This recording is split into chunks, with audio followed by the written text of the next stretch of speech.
Previously, on our adventure, the party, our adventurers, traveled their way into some mountains, had to battle against some villains, got sent to the past, returned to the present, and again had to battle against the Red Path and Archon's forces, a dangerous battle that caused us to lose our favorite wizard.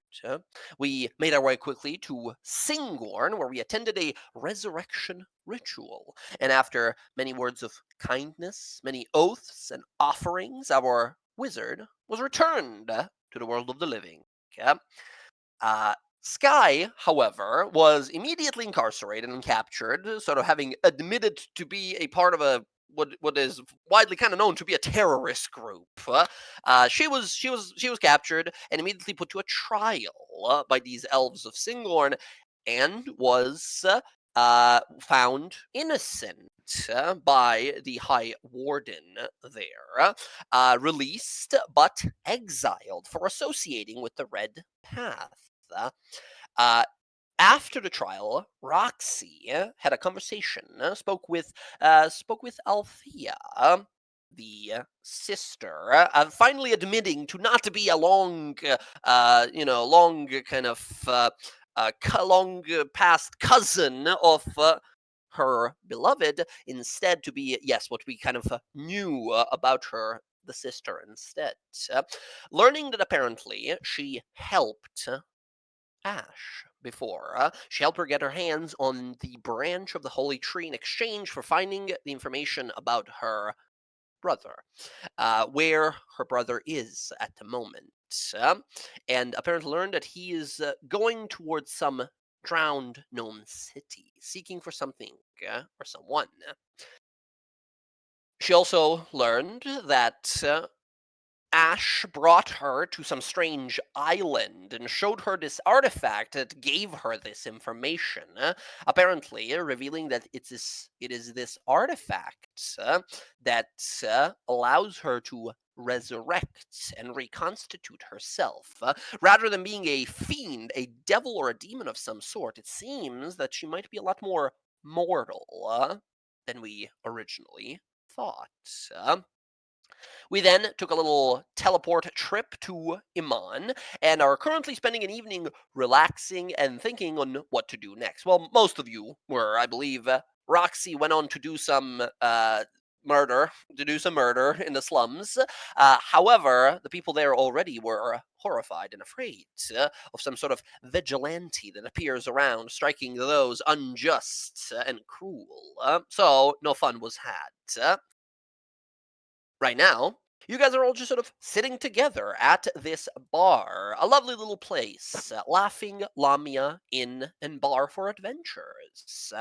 As you sit there, drinks are aplenty, food is delicious, and company is, well, interesting, to say the least. Roxy, you're the last one to sort of arrive as you sit there with your friends. See them in a little sort of private booth area as a group of adventurers on the other side of the bar sort of seem to be ordering drinks. They've had a successful quest and they're paying for drinks for everyone this evening. Wine, beers, lagers, whatever it is that you guys enjoy arrives quickly. As you guys sit down, there's this moment of the enchanting music playing nearby, the chatter and the exciting sort of laughter of the people of these sort of, both sort of mixture of common folk and these adventurers. They're just sort of having a good time, playing some games, gambling. And there's this moment amongst all of you when you sit there, when you lay back in these chairs, the soft cushions, the smells and of the spices and drinks, and you have this just sort of slow, long exhale. A sense of sort of burden finally falling from your shoulders. The last, what feels like a month, but realistically was just like barely over a week or so of traveling into those mountains, time traveling, coming back, Casimir dying, being brought back, the trial, all of that happened within like 2 weeks of time. And now it is done. you get to sit back and relax. So, as you guys sit there for the evening, as you sit there together, is there any conversations you wish to have? Is there anything you wish to say to each other? Or do we just sort of do a little montage of you guys all slamming some drinks back, having some good food, and finding a spot to rest for the night?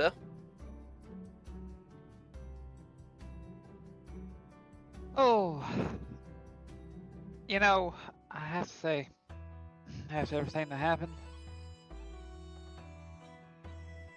this life kind of fucking sucks. Yeah, I could agree to that one.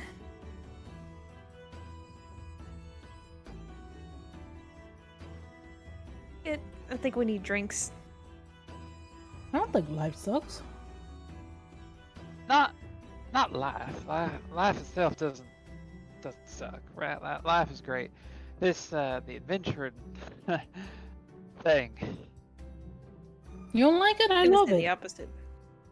Yeah, I agree. I like the adventuring part. The life part is kind of sucking right now. Look, Casimir's alive. You got your wings back.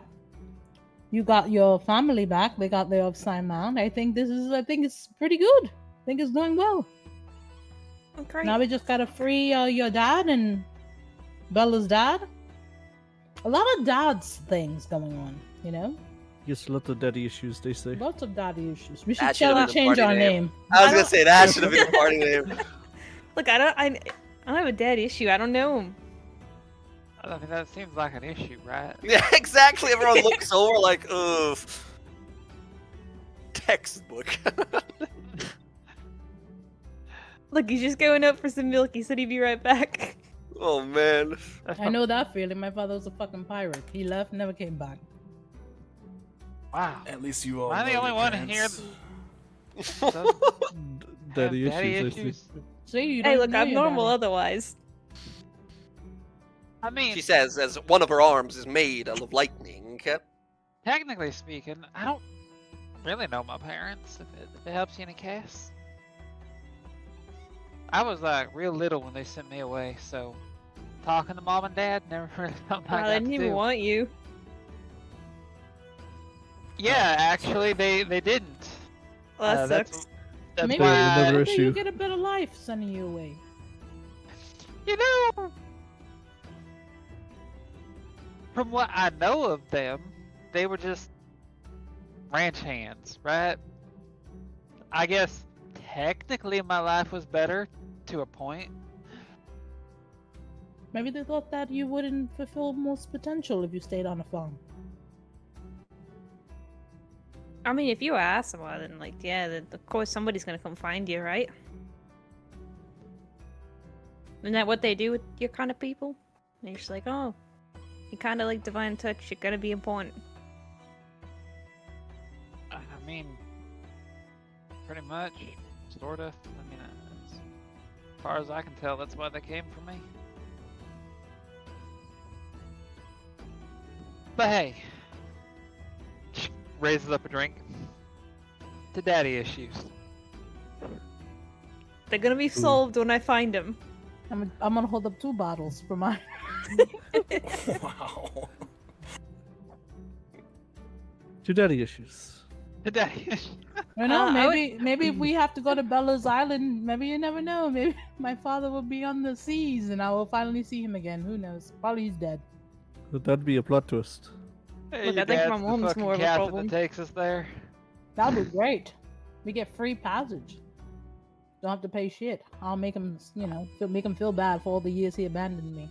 I'm gonna go out on a limb and say that if he's anything like you, he probably doesn't fucking care. Are both it's your not parents bad. He half might elves? he might make you pay double. No, I'm not paying shit. Are both your parents half elves, or My father, I What- really don't know what my father is, to be fair. I If mean, I only met both him her for a little parents bit. were half elves, wouldn't she be a quarter elf then? That's not how that works. Just to clarify. I don't think that's how it works, Casimir. No, she would still be half, right? Because half of a half. sort of a thing. We like go together, Hmm. make that other half. If her mom was a human and her dad was a half elf, then she'd be a quarter elf. Just to clarify, as the powers that be here, half elves are like a people. They're like a lineage, like a race of people. They're just like a thing. Gotcha. Well, First, half elves existed like 3,000 years ago, and ever since then, they've just been like the people, the half elves. Kaz Look, never would have known that. look. I didn't. Yeah, Look. fair. This is like that whole like thing that normal people do in the real world, where they're like, "Well, my mom's half Cherokee and my dad's half Cherokee, so what am I? Am I full?" Like, Yeah, my mom's half elf. My grandfather's actually from Singorn. But He knows my mom. He got maybe. He left because he fell in love with a human, and you know how they are there. Oh, okay, that makes sense. well, my dad fell in love with a human too, so you see, we got something in common. Oh my gosh. Well, yeah, that was my grandfather. Yeah, but Well, Like- I can safely say my granddaddy fell in love with a human too. Supposedly, Oh. both my parents are human. what? Really? That's interesting. Yeah, I'm blue, so my dad's probably not human. I think it's bullshit that your mother And calls I'm me green, a half-blood, so- but you are obviously half-blood, but apparently not. Well, apparently it's not half human then.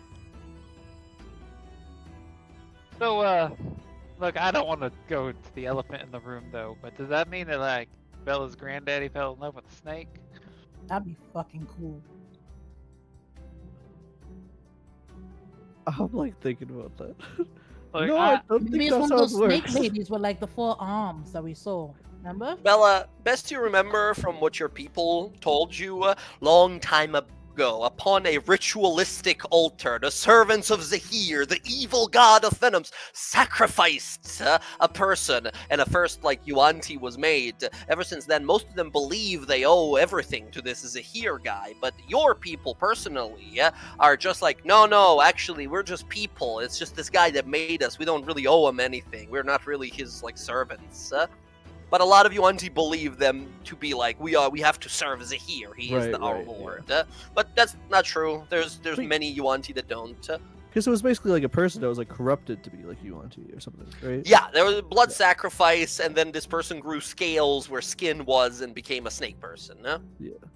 So we were human at one point, but then sacrifice the evil god to sprout scales, something like that. That ain't nearly as interesting as snake fucker.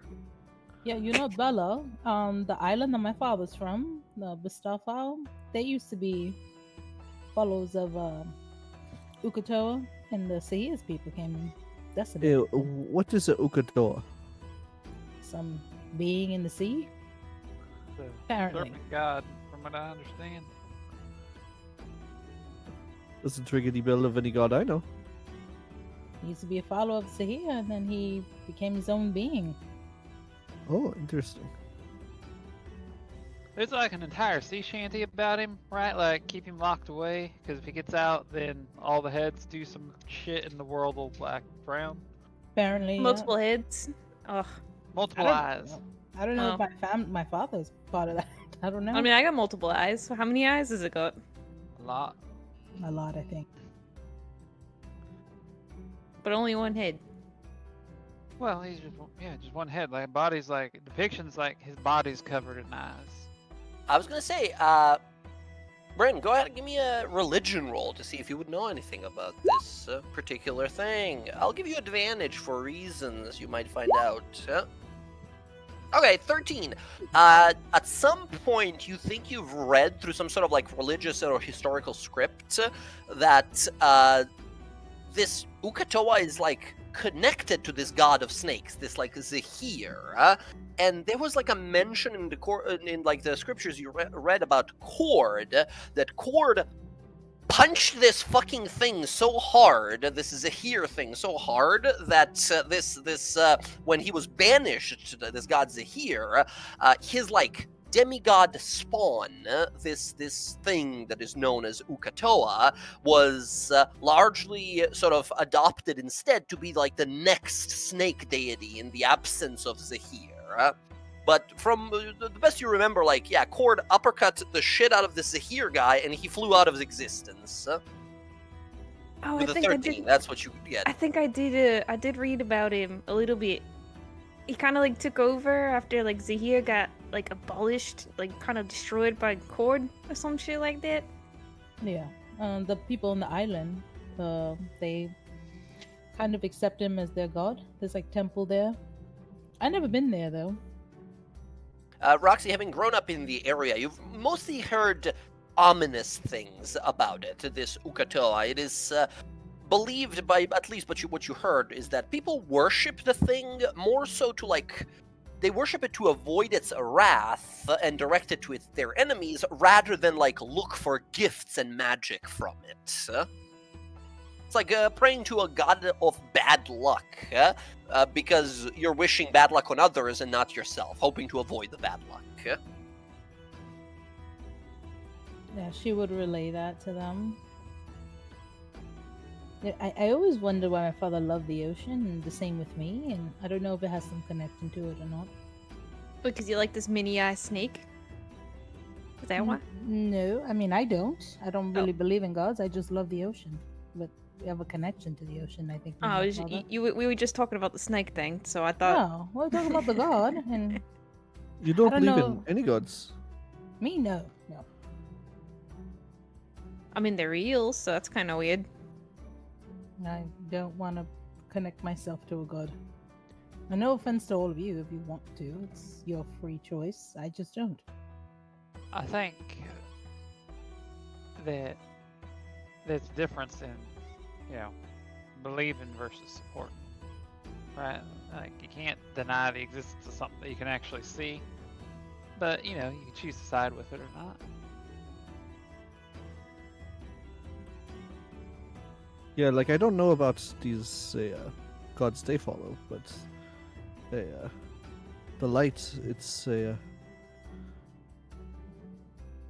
all encompassing. It's everywhere. What do you mean light? Like the one back home? Yeah. I mean, the sun rises and the sun sets. I think this one can like bring people back from the dead. I mean, I could do that with the diamond. It's different. Like they can live thousands of years. Cough, cough. Her father has lived thousands or hundreds of lifetimes. Once you see it, you'll Elfskin understand. too. I've heard a bit about that, the whole thing that happens over there with that god. It's fucking weird. No offense, Bella. It's just like, apparently, when you're part of it and you're reborn or whatnot. It's just you going on again about those green people. We're not like them. I don't know what you're talking about. No, like the whole process works the same way. Like becoming like part of this entity.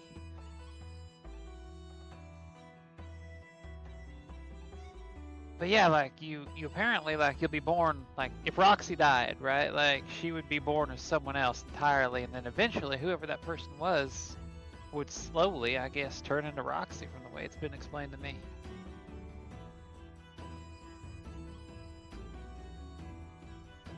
Interesting. I mean, I don't know nothing about it. I mean, I love to learn when we get there.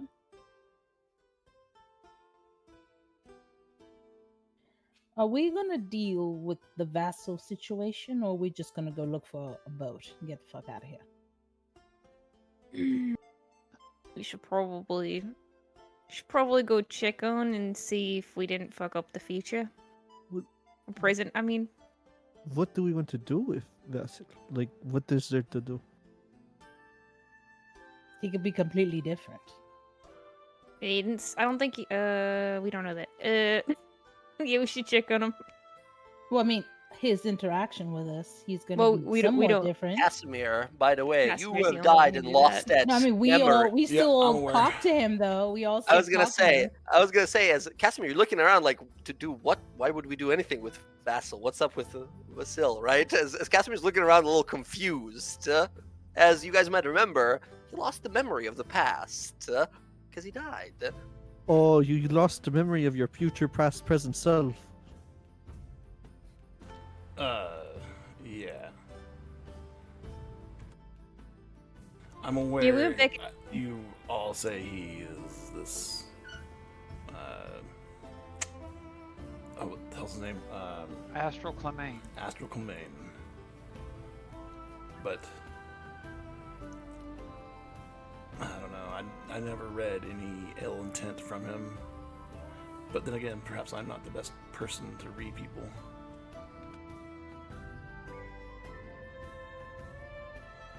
I mean,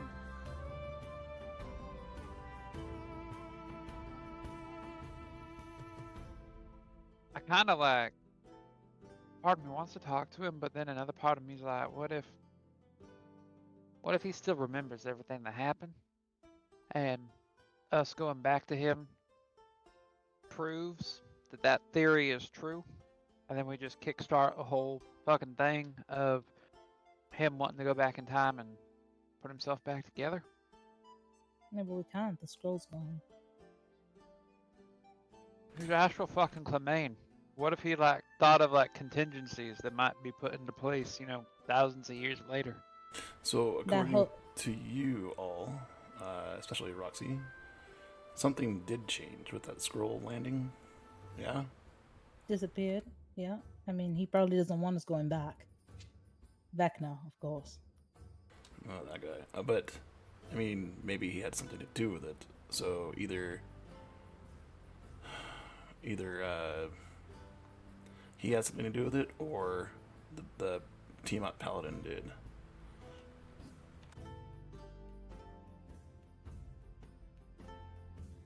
I really find that sky thing he wants to fix interesting because if he is looking for pieces of himself to rebuild himself, I mean, that sky thing would help, Yeah, it would. which would not be really good for him to be back here if he's that powerful. So.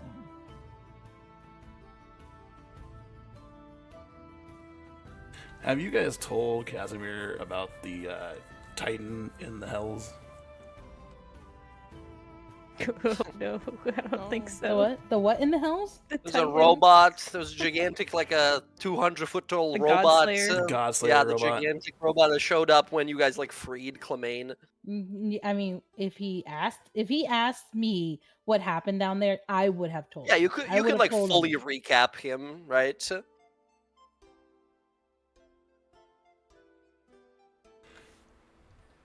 That is some serious firepower magic. If he's been around for so long, he says he doesn't like magic. Doesn't like to use it. Even when he transported us from Stilbin, he used something else, a different form of transportation. It wasn't arcane. It No, could he's have an been- artificer. Yeah, but could have been something that happened when he was destroyed that he technically can't use magic anymore. Doesn't mean he won't want to. I think he just probably can't.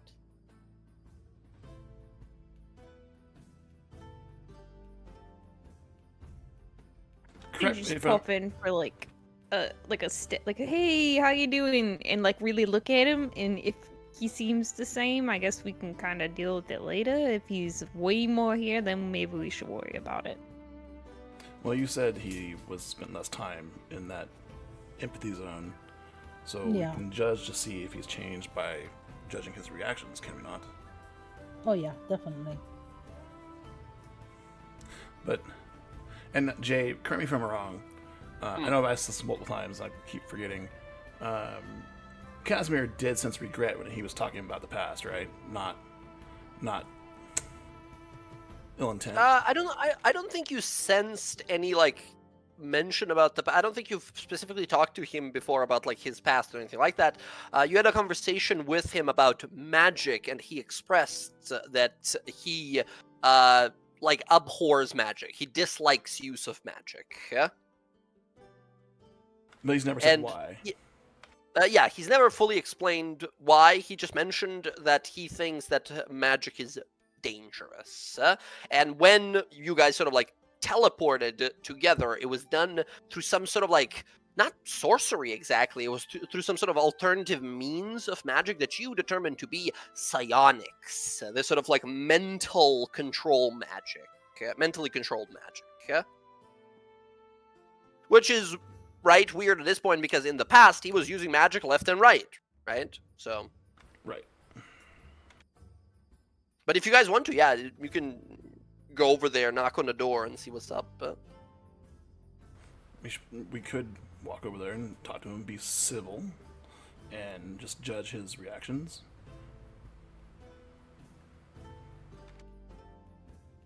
There is always the chance that maybe his brain was fragmented in the whole thing. Is that what we wish to do? We don't even know if Vecna did anything to him. If he was fucking with, like if us being there, Vecna knew who I was. He knew my name when I was standing outside. Well, he definitely knows mine. I'm talking about in the past, Vecna. He knew who I was, and I didn't even really talk to him. I Maybe you read your feel. mind. I It's feel. impossible because of my ring. I feel that he already knew who we were because of what he is. He is the master of all arcane arts, including divination. You have to think though. We went into the past. Your ring is a product of the future. Divination, What they could do back then, well beyond anything we can do now. possibly so, but divination itself isn't reading minds, it's seeing what's to come.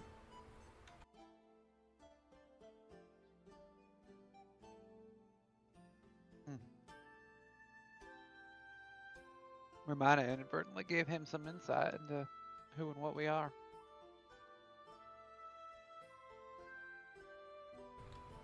Oh, and did you guys tell Casimir you guys know his name?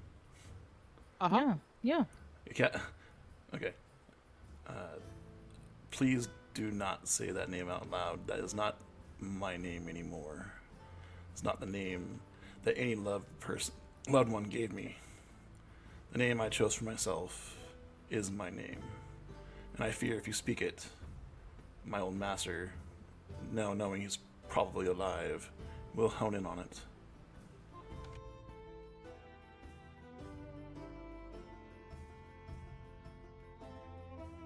Fair enough. It doesn't really fit you anyways.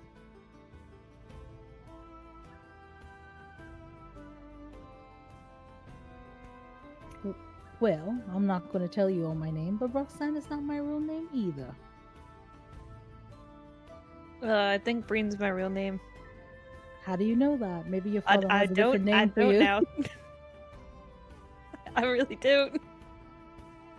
Well, in my Cast native divination. tongue, God is my name, and they're like, fuck, I don't. well, in my native tongue, my name is Oh, well, I like Bella. I figured.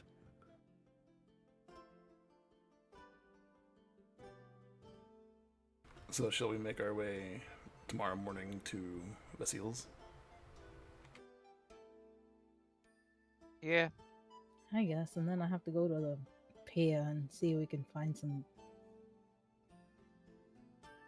possible boats. A port. Passage to I'm the... waiting for the I am waiting for the other two to show up if it's no trouble. But they can come with us to that island. Probably not. I was But gonna maybe. say, do you want? What if she's there? Like, do we want to her to possibly try to grab their minds again? I mean, whether it's there or somewhere where else, seems entirely possible it could happen regardless. Either way, they have insight that be worth knowing. Maybe we can get them some magical items to help them a little bit with their being controlled.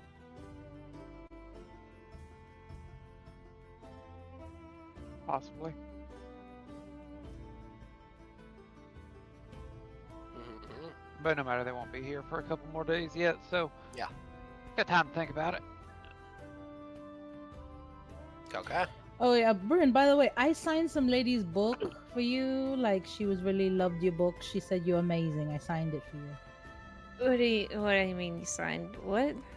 Yeah, she loved your book. She said it was excellent, 10 out of 10. She reads it all the time. I didn't write any books, but okay. Yeah, she said she read your research and things like that. Yeah, I didn't write a book. I wrote like thesis papers. She loved them. She loves them. She's all about So- you. You signed her copy of Bryn's work. Yep, I signed it. I wrote like something really nice. Oh, you wrote something nice? What the hell, man? They were a fan of you. Why would you want to write something mean? I wouldn't have wrote something mean. I would like to know who it was. And then, I can make myself look like the person. I just turn into the lady. Yeah, he's a little gnomish woman you don't recognize. You sort of think on it for a while, and being a very insightful individual, you're like, oh yeah, I think I remember this person. They were just like a first year in one of the classes that you sort of were like a temporary teacher at one of the points when Jorland wasn't like around that day or like couldn't make it. Sometimes you would like take on his lessons and like present the material or whatever, and you're like, oh yeah, I kind of remember this person. This was like the nerdy little gnome girl that sat in the front row the whole time that paid attention. I mean, I guess she was nice. She seemed engaged. loved your stuff. Totally. Oh, now she's gonna think that I'm really nice, and You are nice. no, well, I don't like talking to people, so Wha- especially other students there. She was so impressed with your work. Yeah, Can't but be you mean should to never people. meet Can't your be mean heroes. to people like that. I'm not being mean. Irony. I love it. When people tell me, you know what, I heard about that murder you did. Great job. I'm like, you know what? Thank you. Someone appreciates my good work. Yeah, well, whoever says that probably shouldn't say that. Shouldn't At be some point- appreciating At murders. some point in this evening, some shady rogue from a different adventuring party will walk by Roxy like, "Hey, I heard about your murder. Nice job," and walks away. Saying, thank you. Thank you so What much, is wrong with sir. people? Hey, guy, you murder anyone yourself? He jumps into the No. rafters and disappears. Don't answer that question. Typical roguish behavior. He's gone. His own party doesn't know where he went.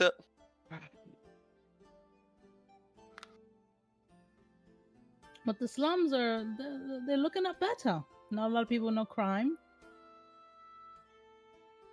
People not being I mean, you mugged or kind of killed. murdered them, that's why. No, poor lady, you know, she was getting robbed left and right. Now, doesn't have to worry about that. Well, I may not agree with some of your methods. I can't just deny that they aren't effective. I know.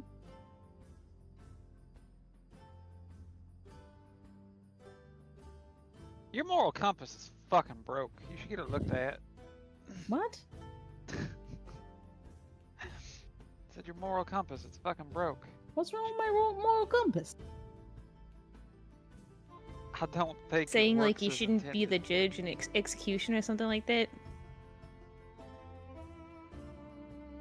I mean, look, I can't say she shouldn't be judge, jury, and executioner because sometimes life calls for it, especially depending on your line of work. And I can't say I haven't done my fair share of being all three at one time. I mean, fuck, they wouldn't put it on the bill that it's dead or alive if there is in fact an option to just make it easier and bring him in dead. I mean, I get it. You're the one who told me you never bring them in alive. Yeah, no, usually it's more fucking trouble than it's worth to It is. You're right. tie them up and everything. Sometimes though, a bill does say they want them alive, so you gotta kind of play by the rules a bit. But it's not often. That's why I tend to go for the ones that don't want expressly alive. We were lucky Uh, with that vampire. Technically, we killed her, but she was dust, so she was alive. That was the one time. that we- Yeah. That was more of like a satisfaction kind of thing, and there was like that whole on the outs with Arathis 2 portion of my life where, you know, shit had just kind of gone to hell in a handbasket. I probably should be a little bit more mindful of it now, but I mean, I don't know. I do know though that just murking people for the sake of it, not the best way to go about it. No, that's not why I kill people. So why do you kill people? Like genuinely, truly. She's gonna go in her bag and she's gonna pull out like wanted posters of herself from Wildmount. Mhm. She's gonna have like 3. Well, this one here, and she's gonna slide. This one was because these, noblemen or whatever, they had an orphanage where they were hurting children and selling them. So I skinned them alive and hung them. So that was that one. This one was a man who pretended to like feed the poor, but technically he was lowering them there and killing them and then selling their meat into like the rich for a lot of money. I chopped them up into pieces and then like kind of left them scattered around his shop. And this one was for a bunch of noble children who thought it was funny to brutalize women in the middle of the night. So I cut their penises off and left them to dead in the alley. Kill children? I didn't kill children. I killed the people who did these things to Oh, these children. okay. I So, thought you said the I'm noble wanted children. for killing the people who were hurting innocent people. There's killing, and then there's mutilating. Right? You have to send a message. That way nobody will ever hurt those children in an orphanage again, because now they'll be terrified this could happen to them. I mean, usually speaking, death. Now, you It's have to message put in a enough. deep fear. Because rich people, they don't fear anything. So I know I've said it. Technically, these wanted persons are not valid anymore. She's gonna slide them because my mentor took care of them, but I still keep them for mementos. I'll level with you. There is, usually speaking, when something goes beyond just killing, right? Like these 2 guys, right? And she pats the one that Roxy says she flayed alive, or flayed him and killed him and everything, right? Just killing them would have sufficed. But the extra steps, usually, at least in everything I have done, right? Every killer I have hunted down and put to death myself. Those extra bits, that's where like the sociopathic tendencies start to come in. And that's my worry, is that that there might be something a little bit darker inside you that finds a bit of a twisted delight in the extras, right? Like, cause like the killing, hey, fair fucking game, do it myself, and I can honestly say I might be a fan of your work. You're very efficient about it. The turning a man into cubed beef, tanning them like animals, and I mean, chopping off these poor guys' dicks. That's a lot. I think while Sky is talking here, all of you are sort of remember a little moment back when Casimir went down and was like his skull crushed. All of you looked like mortified and horrified, and already there with like 3 seconds have passed was like Roxy collecting the pieces of his skull without any like look of shock or horror or anything, which allowed us later to bring him back. Yeah. Which is a little bit of a strangely apathetic thing to do. Look, they horrified people. They destroyed them. And just killing them is not enough. They need to suffer for what they did to all the innocent people. Here's my question. Did you chop him into little pieces before or after you killed him? I mean, kind of both. I mean, like, started chopping his fingers off. He was alive and then kind of died, passed out from the pain. And then, he was already gone by the And time I got to the other part. The guys, did you skin them alive before you killed them? Or after? Oh no, one of them was alive. The other one, I felt kind of bad because he shit himself, so I just killed him and then did the rest. But one of them was alive. The main guy was alive. Yeah. All the children he hurt. Yeah, no, trust me, I get hurting children bad. Just maybe be a bit mindful that your desire to dispense justice doesn't turn into a need for self-satisfaction, that an itch that you have to scratch. Oh no, I just don't like seeing people getting hurt. People who can't defend themselves. When I needed somebody, nobody was there for me. So I'm there for those that needed. And people need to know, don't do shit like that. You need to put fear in them. Like I said, Would you be like, oh, be careful, someone will kill you if you do this. Someone will skin you alive if you do this. Sometimes the other one is like, oh shit, I really need to stop doing this shit. I could be skinned alive.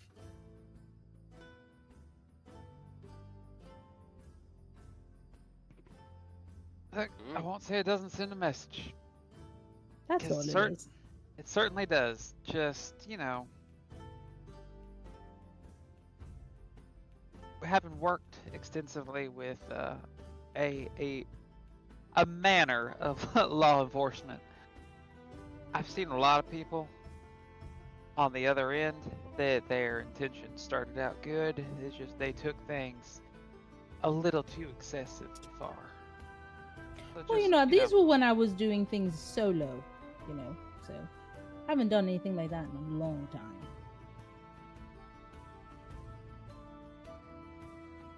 So you don't brutalize the people you go out and kill when you're upset? Nah, I just shoot them.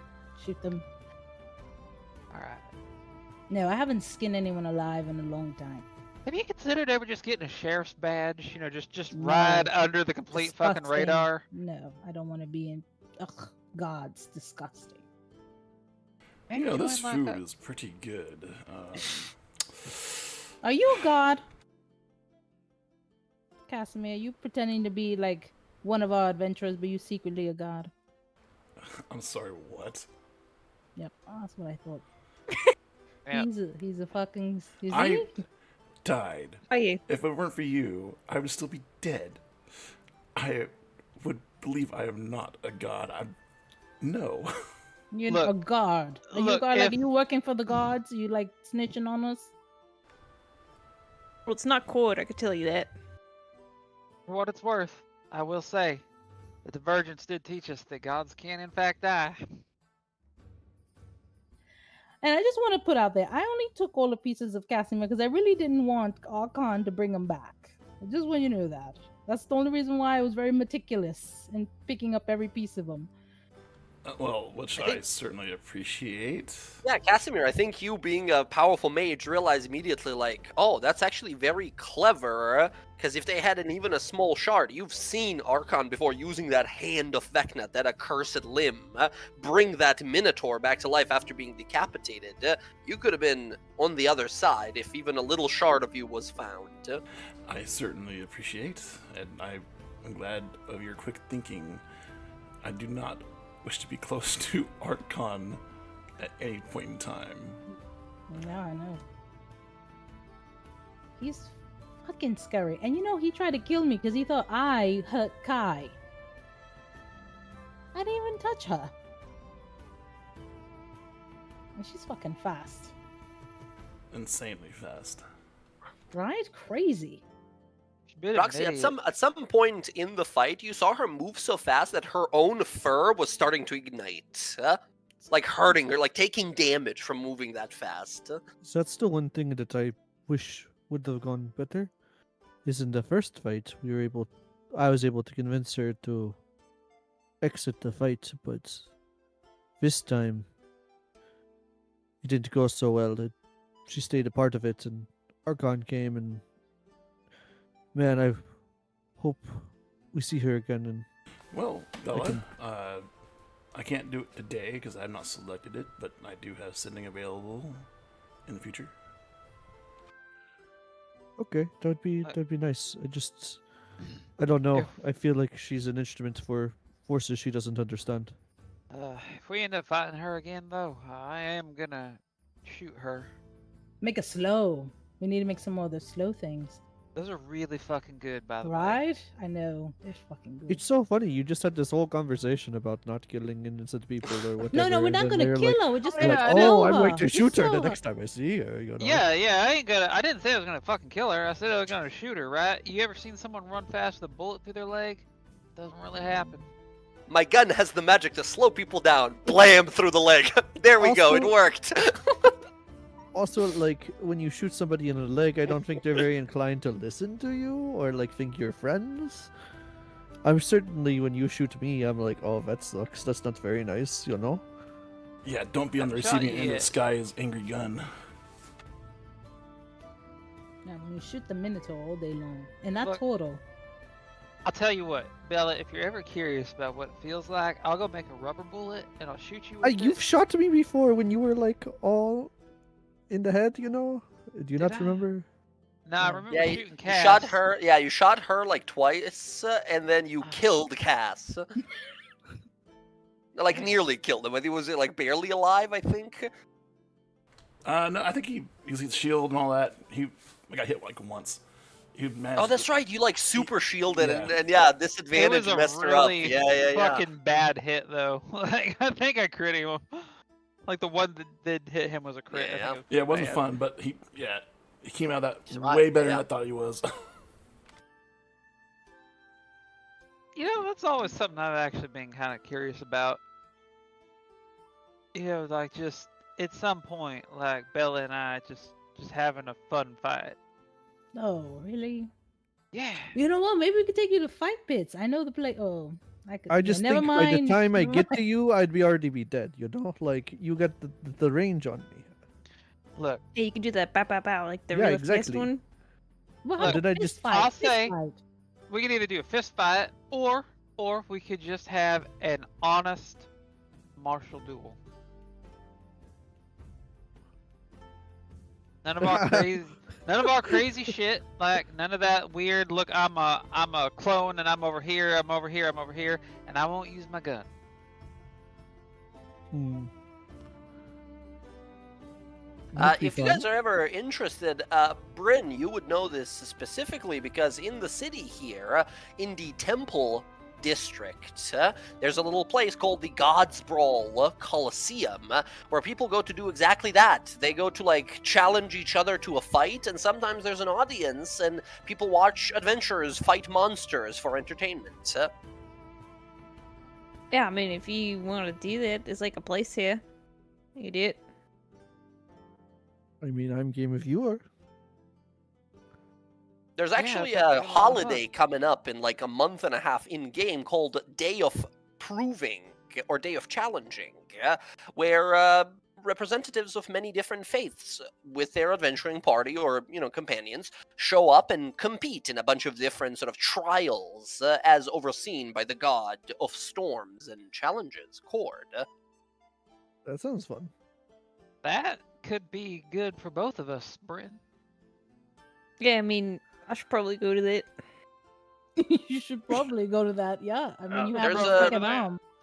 Apparently, there's a massive rivalry between the warriors of Cord and the warriors of the Golden God Pelor.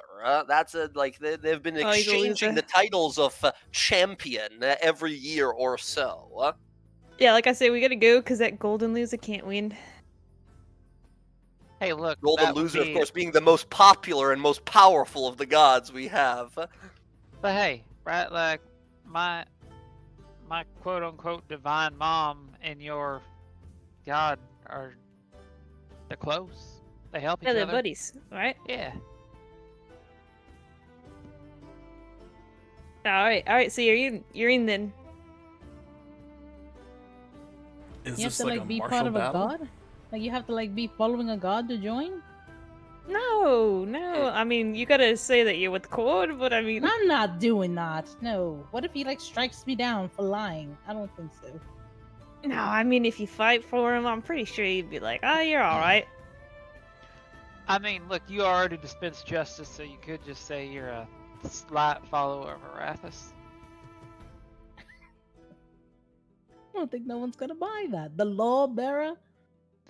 The lawbearer sometimes dictates that justice be dispensed without, you know, necessitating for trial and all that. Oh, No, while it's we're not martial here- only. Everyone can compete. Primarily, most people that compete are like paladins and clerics of their gods, who are there, like there to represent. Yeah, I'm gonna go. I gotta go. And which one are you? A Yeah. paladin or a cleric? I'm cleric.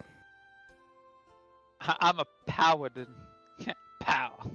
Oh, while we're in Imon, before we like really head out, I do need to go to the store. Also, weren't your people going to meet us here, Sky? Yeah, a couple Yeah. of days. 2 days. Yeah, they were messaged walking. that they were going already. You guys got held up in Singorn, and they're coming in like 2-3 days probably. That's right. That's right.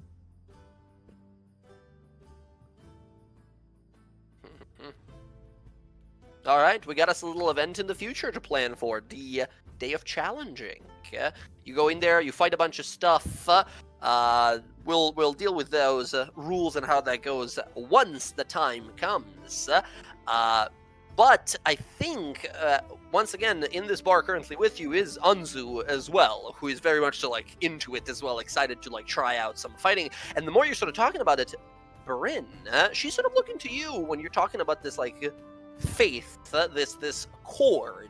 She seems a little interested. She says, I've battled under the banners of Groomsh the Ruiner before. That was the way I sought to do battle, but you have all shown me that there is much better ways to prove oneself without shedding blood unneeded. This cord seems to deal with challenging oneself and proving less so to others than to yourself your own strength.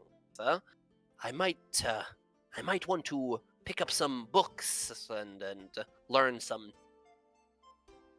commandments, the dogma, I mean, perhaps you would be willing to teach me.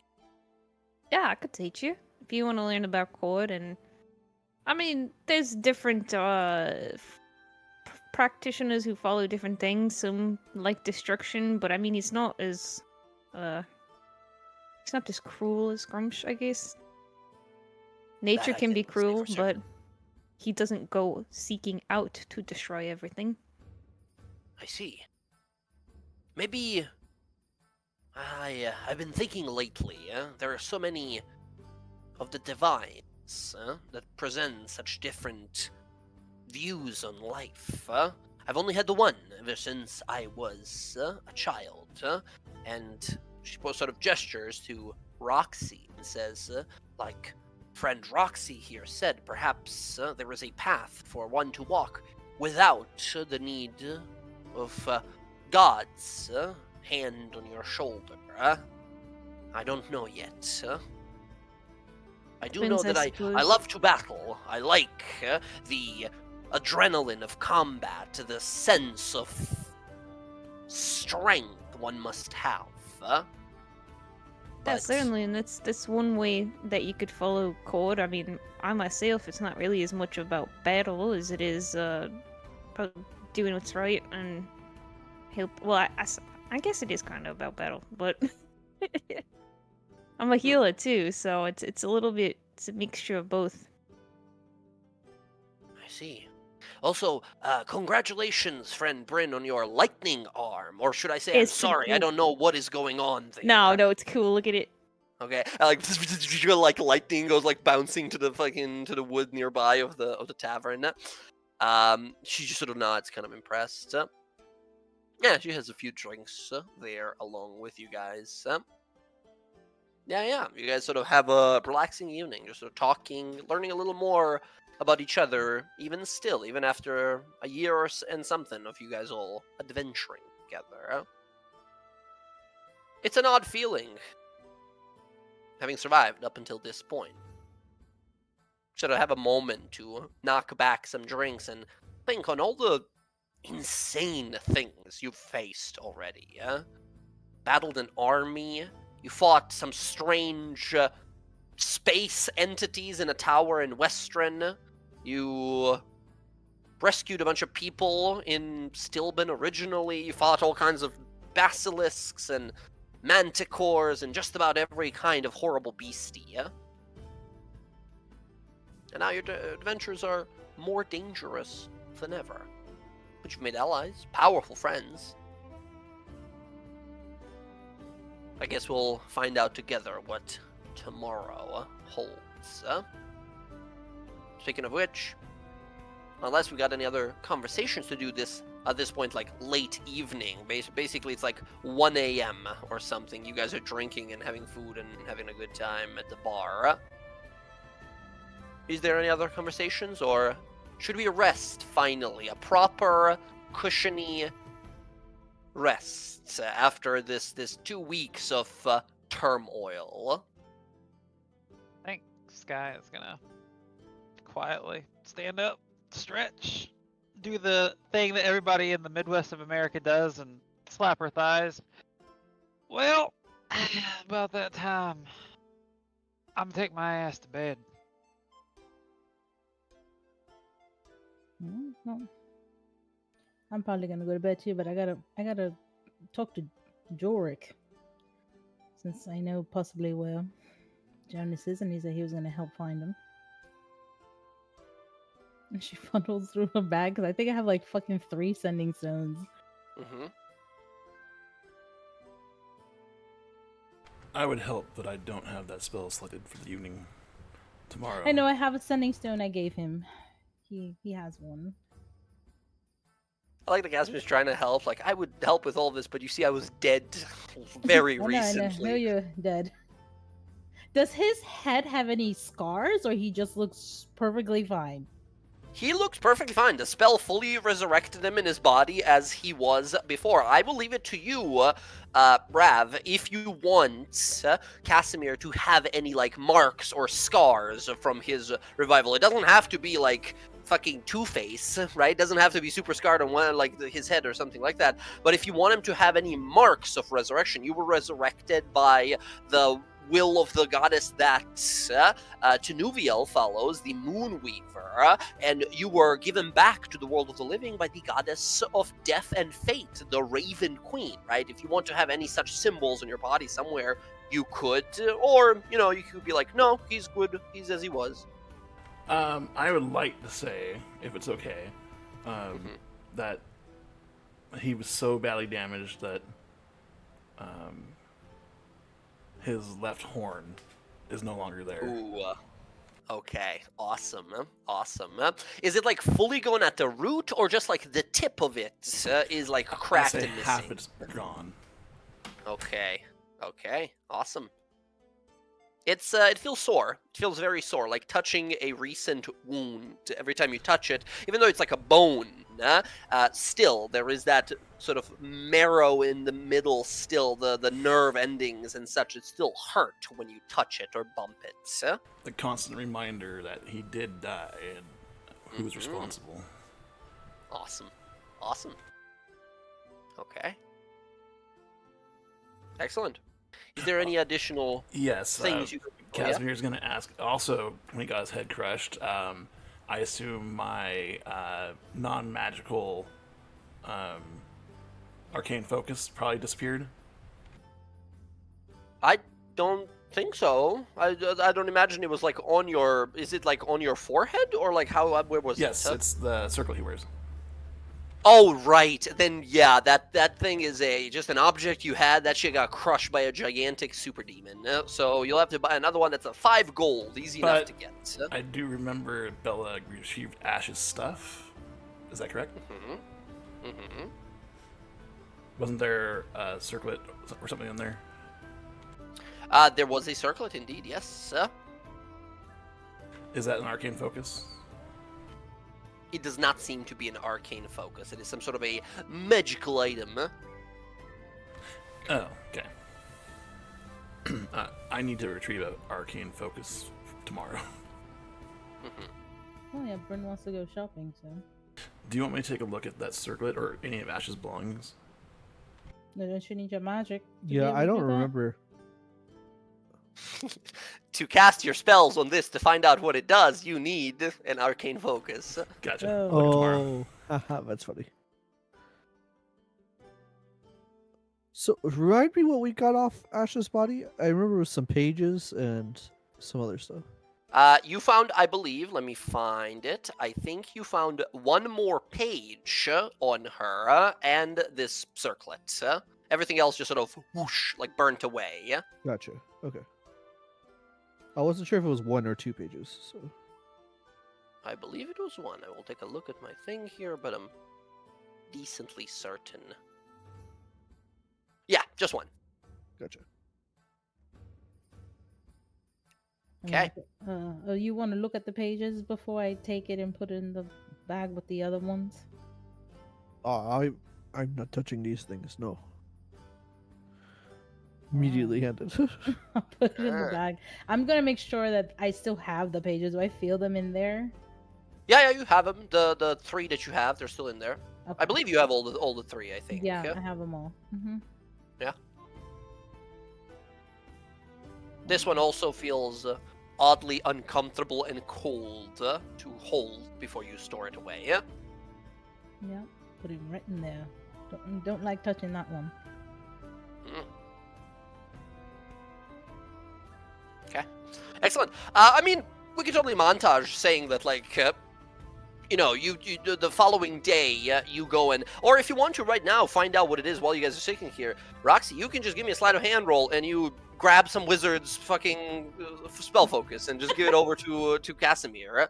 I don't want to do that. I don't. Okay. I lose. I'm a murderer, but she's not a thief. But I am no thief. That's where you draw the She's line. She doesn't Actually, do- Casimir would like to design one of his own. No, like, Okay. I'm gonna steal Gotcha, some poor gotcha. drunks' focus. Okay. Yeah, gotcha. All right, cool. I think that is it for the evening then. I think you guys eventually find some rest. We'll go into some of the events that you guys would like to accomplish in the following day as we go throughout the city of Iman's streets here. I think as we see the beautiful morning come on up, you will find a place for breakfast and start going about your business. Roxy, you mentioned you wanted to find Jorik, right? Yeah, I want to use the sending stone I gave him, so he can the sending stone that he's supposed to give Jonas when he meets him. But now Gotcha. that Althea kind of told me where he could possibly be, I Mhm. want to let him know which direction to go. Gotcha. He lets you know that, like, he's currently in Westren, and yeah, absolutely. After you tell him, like, Widabach, this place, Pools of Widabach, he'll say, "Very well, I'll head that direction and start seeking immediately. If you find yourself in that area, let me know. I'll try to meet up." And I would also give him the heads up about Archon because because like that they're mining and they're looking for artifacts and things like that. Excellent. Gotcha. He will, yes, be very mindful and careful as he heads on out. Okay, gotcha. Let's see something here real fast. Sorry, Roll20 is giving me a little trouble. But yes, I think that's it. And anything else you want to do in the city, Roxy? No, I'll go with them to the store. I'm not gonna To buy the store. anything. Okay. Gotcha. Okay. Next up, let's go Arabellis. Bella, anything for you while you're in the city, yeah? Oh.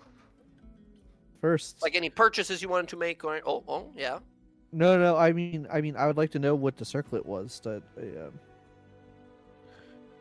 was on Ash. Whenever we get to that, whenever Cass gets his arcane focus. Yeah, Cass will absolutely be able to get his focus done soon. No.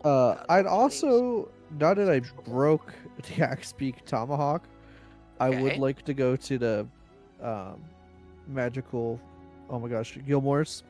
Yeah, Gilmore's And glorious goods. See if GGG. there's anything that I can get that's like a distance, you know.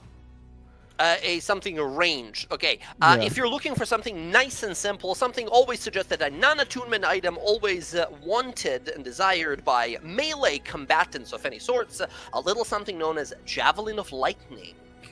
For 500 gold pieces, this is a magical javelin. You throw it, it makes a line of 100 feet, and everything in that line gets electrocuted, and if you hit the person actually with the javelin attack, they take a bunch even extra damage. 500 gold for the javelin. It's like a one-time use per day to make it into a lightning bolt. Got it. And then I have to go retrieve the javelin, I imagine, once it's Yeah, you gotta go pick it up. Huh? got it. Okay, done. Easily done. Okay, Let's go. 500 gold. I'll make a little handout for you right now, and you have yourself a Javelin of Lightning. It is not a plus anything. In fact, if you just type in the compendium Javelin of Lightning, yeah, it'll show up. Okay, got it. Yeah, I just need something to replace it because that's like my only. Javelin of Lightning. Got it. Boom. And then nothing in particular. Probably go visit that park. That I'd like to visit while I'm here. Excellent. I believe you already got inspiration from it I did. before. Yes, it's only a Yes. one-time per Yep. life, if you will. Yeah, I still like it. The vibes Yes, are yes, yes, immaculate. absolutely. Okay. It is a very relaxing place. A bit of so you see the two statues of the Wild Mother and the Law Bearer sort of dancing together. And if as, any of the other group needs help with anything, I'd be helpful. you'll be around. So, Gotcha. Awesome. Let me get you your javelin. Excellent. Bam. I don't think it comes with a pre-made art. Unfortunately, it does not. I'll find some cool art for it. No worries. Javelin of Lightning. It's a bit of a long description here, but you know it, you love it, you've seen it before. Javelin of Lightning. It has these like default properties for a weapon at the bottom. We don't need that. Get rid of that. And yes, you make basically as I believe it's not even an action. It's one of your attacks. You can throw it and it becomes a lightning bolt. And it travels about 120 feet. DC 13 dex save, or they take 4d6 lightning damage. Additionally, whenever you make an attack roll against the target, on a hit, the target takes 4d6 lightning damage. So the big lightning bolt attack is like one-time use, but if it actually like hits someone, it does even more damage.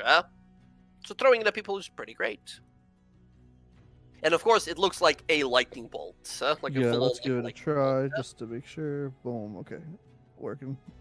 Blam, there you go. And if you hit someone actually in the body, they take extra 4d6 lightning damage once per day, yeah? So that's Wow. nice. Okay. And Alright, then if cool. I on Mhm. hit, but that's only if I speak to command word.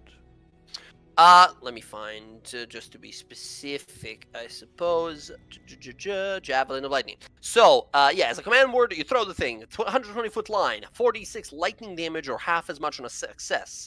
Then it turns into a javelin when it reaches the target. Make a range attack weapon against... So you basically...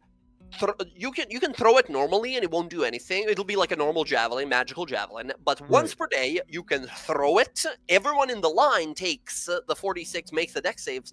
But you can actually, you don't just have to throw it in a line. You can throw it at a person 120 feet away. If that person is hit, they take an additional 46. So they make the save, but they also like the last person in the line takes the extra 46 damage if the javelin like straight up hits them. If your like attack roll hits them. Huh? Can you do both? Like line it up so it goes through people and is that somebody? Yeah, exactly. You throw it through people, but you're trying to like hit the last person, so Got they it. would make the dex save, but also if they are hit, just automatically take extra lightning damage. Cool.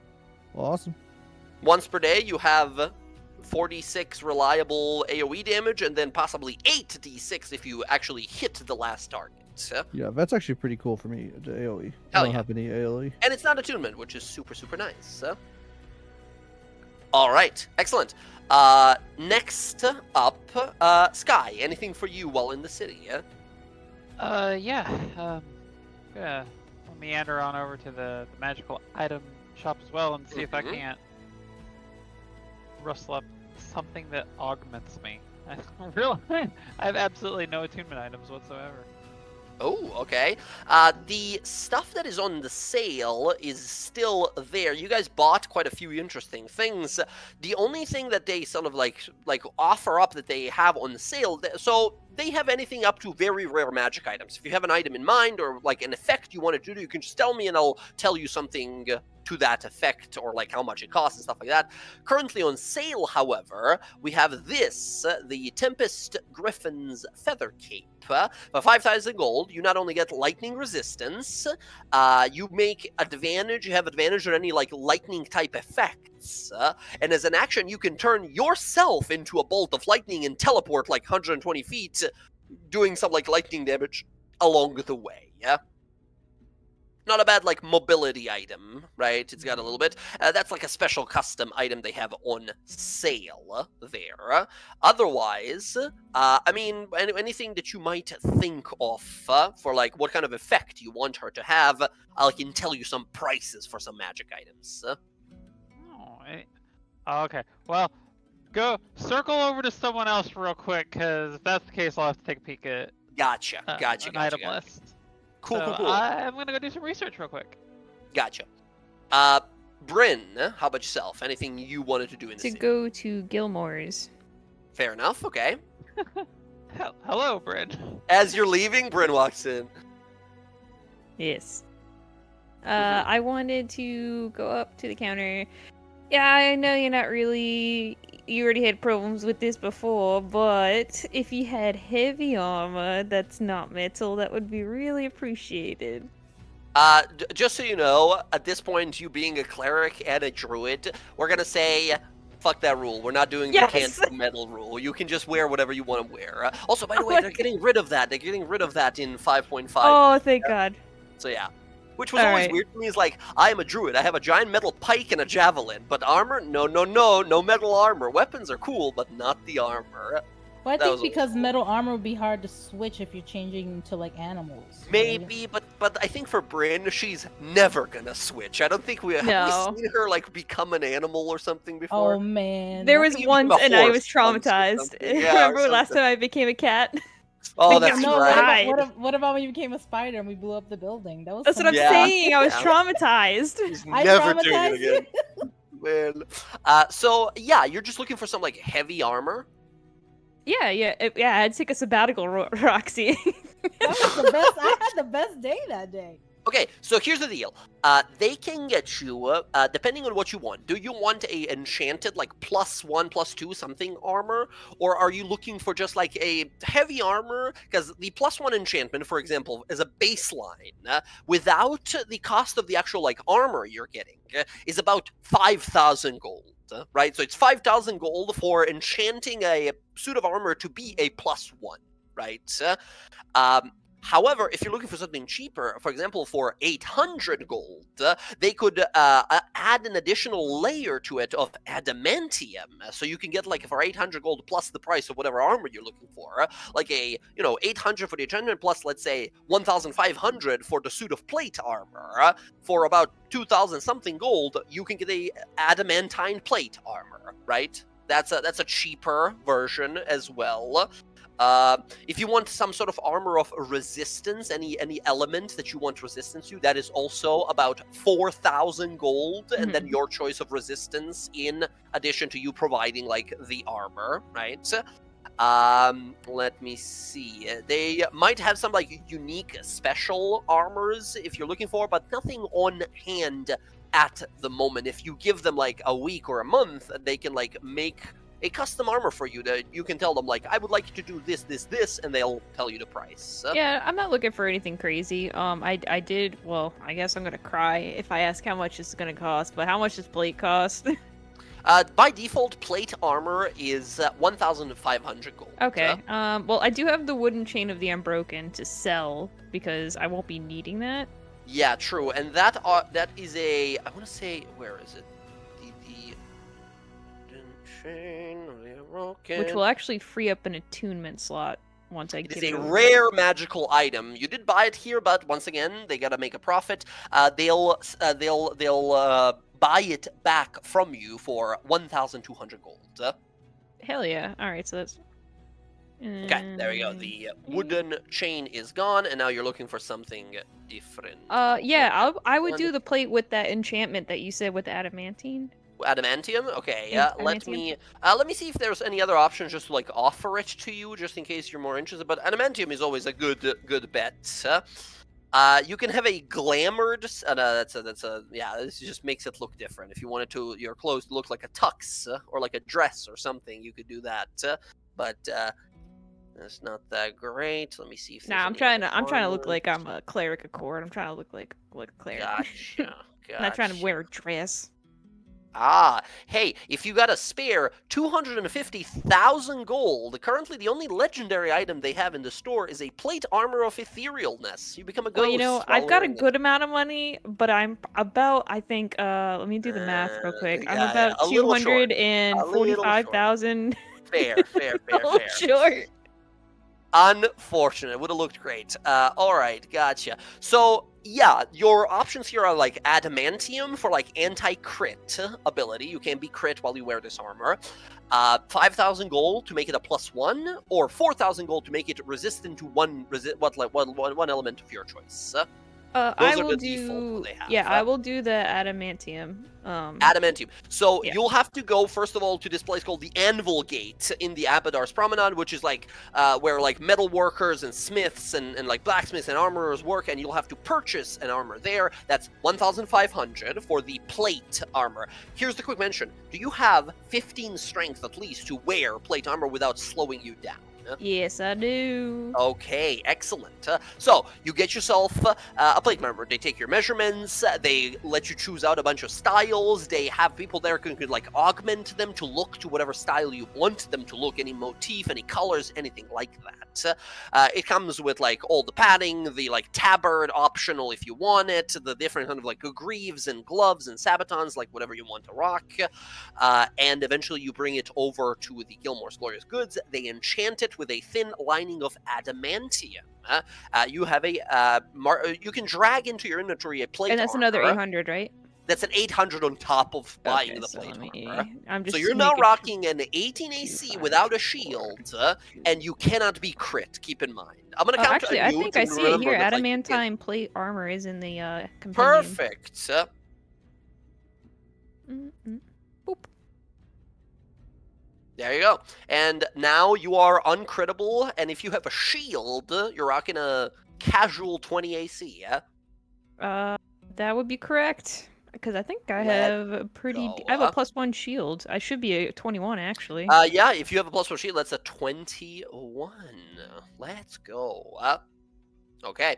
Keep in mind, you can further enchant this piece of armor that you have, but it's more expensive to like layer enchantments on top of each other. So while it's usually like 5,000 to make it a +1, now instead it might be like 6,000 because you're layering multiple enchantments onto each other.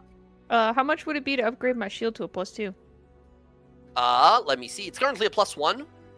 And I'm fixing it because it's 8,500 gold. Oh, I don't have that much. Okay, not today. Okay. All right. Gotcha. Yeah, +1 to +2 is a big jump, and then +3 is like in the like 30,000s. Okay, cool. 21 AC, massive. What does the armor look like? First of all, like, what is the style of the armor? What is the like? It's got like it's got like a markings? Norse style to it. Okay. I actually have an image. I will. hell Yeah. Yikes. 8K. Yeah, it's a lot. Yeah, it's layered with like furs and like kind of scales on top of it. Like kind of like I forget what it's called, but it's like the skirt of mail or plated armor that goes down around. And she's traded very much the academic look for more of not a Valkyrie look, but like a warrior type look. Yeah. And she's still using the moon sickle because that's very useful. Cool. 800, Roxy. Oh, that's cheap as fuck. Yeah, 800 for a layering of adamantium, which, by the way, some of you might notice that it might be a little cheap. Exactly. Gilmore's Glorious Goods is a great sponsor of just about any adventure, and they are, selling this protective, like baseline protective enchantment for much cheaper than you would find it elsewhere. Well, we also had. Weren't we getting some too? Getting Yes, some? What do you mean? I sent. Remember when I sent the people when I was in Western, I sent people to go gather that shit. Remember? Yeah, exactly. However, like that's been a little bit ago. I feel like at some point you would have received a message like, "Hey man, this is awesome that you found it. How do we mine it? It's an unbreakable metal. We don't know how exactly. Like we can bring you this giant meteor, but like we don't know how to Black mine powder. it." Black powder. Black powder. Okay, I'll let you know It how worked with that a went. meteorite. Yeah, for sure. Okay, excellent. Gotcha. Okay, I will say, you guys, they're like, all right, we'll work this with you because they don't use black powder often. They don't know how to use it properly. So I'll say, when you guys go back to your like home that you have in Western, there's gonna be a giant adamantium meteor in the living room, just like in like a garage somewhere, just like That's waiting for fine. you guys. That's perfect. That's fine. Okay, yep. And Bryn will say to the shop, if you get anything that's like, I guess lightning themed aside from that feather cloak, because I can't really use that. I'm already immune to lightning. Yeah, let me know. I'd be interested. Okay, excellent. Sherry, the lady that works there, looks at you sort of like, are you looking for mobility, or are you just looking for a cloak that has some sort of a lightning effect? I guess if it had an effect, but like I said, I don't need resistance. I'm already immune to lightning. Right. And are you looking for something that attunes to you, or something that does not? It could be attunement. It could be a helmet or a cloak. Gotcha. And just for like above table, what is the like effect you're looking for it to have? I If mean, any, the feather cloak makes me turn you into a lightning bolt. That'd be pretty cool if I Yeah. could not pay as much money and not worry Oh, about. I see. Like, get rid yeah. of the lightning and just do the teleport. She will mention to you, like, well, we have a different one that might be interest to you. You're already buying this like enchantment here, and some of your friends have bought here with us.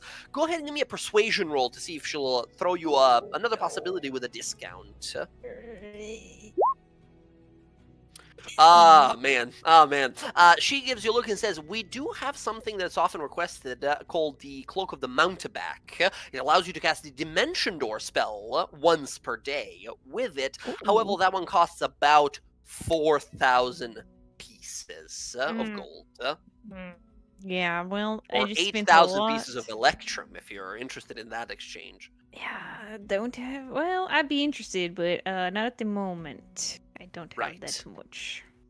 Right. Well, in the future, once you're interested and willing, and for this item we have already, unfortunately, while these are very unique works of Master Gilmore, Sean Gilmore is very skilled, but these are sold to just about any adventurer who walks through these doors, so we cannot disenchant them. It would be sort of doing enchanting in reverse can be a little more pricey than we would like. Actually, I've got a few things. I'm just curious what they'd be worth. Maybe I can get to that amount of money. Once again, you guys, take a look at your list of magic items. You have so much shit that you don't use, so take a look at some of those. I've got this dragon egg. Sorry? I've got a dragon egg. You have a dragon egg? Yeah, Where'd I've got you a get- dragon egg. Like a living, about to hatch dragon? Like, what are you I don't talking think about? so. It looks like it does something cool though. Okay, she sort of takes a look, looks at it, says, interesting, very unique. This is a rare collectible. It can perhaps, I see, be used as a magical ingredient, a catalyst, but also just is a dragon's egg. If you're willing to sell this, I could offer you right now 250 gold pieces. But I'm certain if you look for any collectors or anyone who does draconic research, you might be able to fetch much more. Do I know anyone in the city who's like that? I don't think you know any like draconic researchers. In fact, dragons are a sore spot in the city's history, especially because just about 2 years ago, The group of them killed like 30% of the city's population in one day. So, yeah. So, not in the city here. However, you think for certain that some of these, quote mark, friends, acquaintances, we'll call them, of Roxy's that dwell beneath the city would definitely be interested in such an item. I've got a bunch of things that I think could possibly be used for crafting. I do have like a handful of like random shit that I picked up. Sure. I have like Umber Hulk Mandible, Umber Hulk Claws, Nothic Blood, Nothic Eyes. I'm probably not going to use those. So I mean, if they want to use I'll it, be honest with you. You got those Apothecary, eyes right? and mandibles about like 2 months ago in game. They are soup. They are soup No! and goop in your inventory. Damn it! They are meat. They like go bad. I don't think you had any ways to like keep them. No, I didn't have a cool or bag of something. holding, so Yeah, so I think you Damn it. pull them out and they just like fucking a string of meat comes up. well, those were things. Yeah, yeah. Oops. Unfortunate. Like I appreciate you working towards crafting and gathering things, but like, yeah, they have a shelf life. I mean, Alright, well- I could try to sell that dragon there for you if you want. Yeah, yeah. Yeah, that'd be appreciated because I'd like to get other stuff. I mean, do you have any cool weapons? That are like lightning? That'd be cool too. Oh, did you just sell it to Sky? No, you just sold Weapons? it to Bella. She just got Sold it to Bella. Yep. What are you looking for? Something that would go with this, and she just waves at herself. I don't know. What do you got? With the lightning arm, you mean? Yeah, I know you just sold the lightning thing too, my friend. Right. Well, I mean, we have some enchantments we can place. If you're looking to just have a weapon that does lightning damage, we can make something. We've done it before for some of your allies. Mechanically speaking, once again, for 1,000 gold, they can make your weapon a +1. Instead, if you want, for 1,000 gold, they can make your weapon do 1d4 damage of your chosen type, aka like lightning damage. But I imagine you want something not necessarily to just does more lightning damage, or is that what you're looking for? I mean, so she needs. I don't necessarily need a weapon because I think anything I do is like any enchanted weapon's not going to be as good as her shocking grasp, just because of class wise. And yeah, I was just looking for anything that had like a decent effect. I need to look at the items. I really just need to like go look at magical items, I guess. I will say this is what she mentions at some point. She sort of looks over and says, "You are some sort of a cleric, a priest of Cord, the guard of storms. I'm gathering from your regalia, or your holy symbol and such. Yes, Yes. right. We have something that might be interesting to you, but I am afraid that with what you've mentioned already, I apologize. I do not mean to assume, but it might be out of your price range." She sort of. She goes into the back and is there for a little bit. And when she comes back, you see that she's holding a strange staff. Let me just find this. And I'm going to show you what she's holding there. Oh my god, Roll20 died again. Give me 1 second. Yes, okay, yeah. There we go. Okay, I'm back. There we go. She presents, I'll put this item in for sale, because I imagine you might want it, but once again, it might be a little out of your price range here.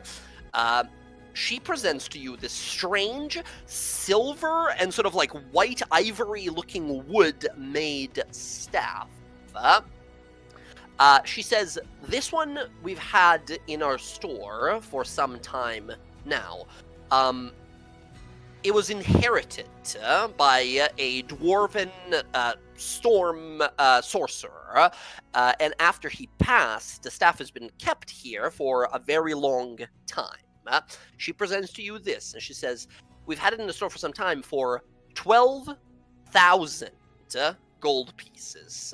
This staff, the Tempest, can be yours. You see this lovely thing. This is Stempest, Staff of Thunder and Lightning. 12,000 gold. It's a +2 staff, like a stick that you hit people with. And also, you have a bunch of abilities that it can do. Once per day, it can do each of these abilities. It can hit someone, and you can choose to do a bunch more lightning damage. It can unleash a thunderous boom, stunning enemies nearby, or like a stunning whoever you hit with a stick. It has a lightning strike ability, which makes like a super empowered lightning bolt spell shoot forward, and then thunderclap, making everyone like deafened around you. And once per day, you can use both lightning strike, and thunderclap. This is like the ultimate lightning weapon, right? So- As you look at it, your eyes go. She lets you like hold it, and the moment it does, your arm begins to like. The lightning of your arm begins to like anchor to it. It begins to like ground onto it and like bind to it. Alright, so Bryn just starts taking shit out of her pockets. Alright, I've got this sky sail, I've got this moon sickle, I'm gonna fucking sell all of it. But before you sell everything you have and walk out of here without the armor you just purchased, selling that as well, I assume. Oh, I can't sell that, I just bought that. Right. Well, no, it was a jest. I apologize. Here. I understand that this is an expensive item, and it's been here for a long time. It is very powerful, and many individuals who deal with storm and lightning magic have coveted this staff. It is a very powerful staff, that we know. However, if you're interested in this weapon, perhaps we could have an arrangement of sorts. You see, Gilmore's is such a successful shop because not only does Master Sean Gilmore make all of these items, but some of them that have been created long ages ago have been sold and brought to him. You are an adventurer, yes? I think that's fair to say, seeing what you and your allies have purchased before. Yes. Right, well, adventurers go to crazy and dangerous places that most common folk do not dare even think about. And correct me if I'm wrong, but would it be fair to assume that you will be going on some such adventure soon? I mean, we're going to Visa Isle, so... Visa Isle? That's a very, very unique place. That's one of the most mysterious locations in all of Taldore, yeah? Interesting. If you have any other locations you're going to, I'd love to hear about them, and perhaps there might be some rumors that we gather about magical artifacts about such locations that if perhaps you would venture there and collect some items for us that we are interested in, we could do a direct exchange instead. I definitely know. I think we're going to be going to Wittebach too. Wittebach, the drowned city of the gnomes. Yeah, I think we're going to go there, and then, no, we'll definitely go to the hills eventually. I just don't know when. Hells? Oh, you are quite an adventurer. Very well. How about this? Visa Isle. That could be interesting. For the Hells, Hells are massive. I don't know if you know exactly where you're going. We could do some research to find out if there's any valuable artifacts there. But Visa Isle, there is one artifact that went missing. It was a staff enchanted by Sean Gilmore, Master Gilmore himself, and a adventurer picked it up long time ago, wishing to go to that mysterious island. Safe to say, they never returned. Sean has always lamented the loss of such a beautifully crafted magical item. If it would be within your power to gather that item, that staff, as well, and bring it back here, we would be willing to do a direct exchange for Tempest. Now, before I do that, above table, does anybody have a coupon left? I think I do. Oh my god, are you serious? Yeah, I never used mine. Yeah, I think Roxy still has mine. I kept it so I was trying to make a forgery. Remember? That's right. I never got rid of it because I was hoping to try to like make a forgery of it. Brent, I think while you're listening to this, like, dangerous quest, go do a thing, fetch a thing. bing, light turns on. You're like, wait, my friend has it, right? If you want to just go and, like, because you're a cleric, if you have the sending spell today, I don't know if you have the ability to cast that spell. It's a 3rd level cleric spell, so you could possibly have it prepared if you want to.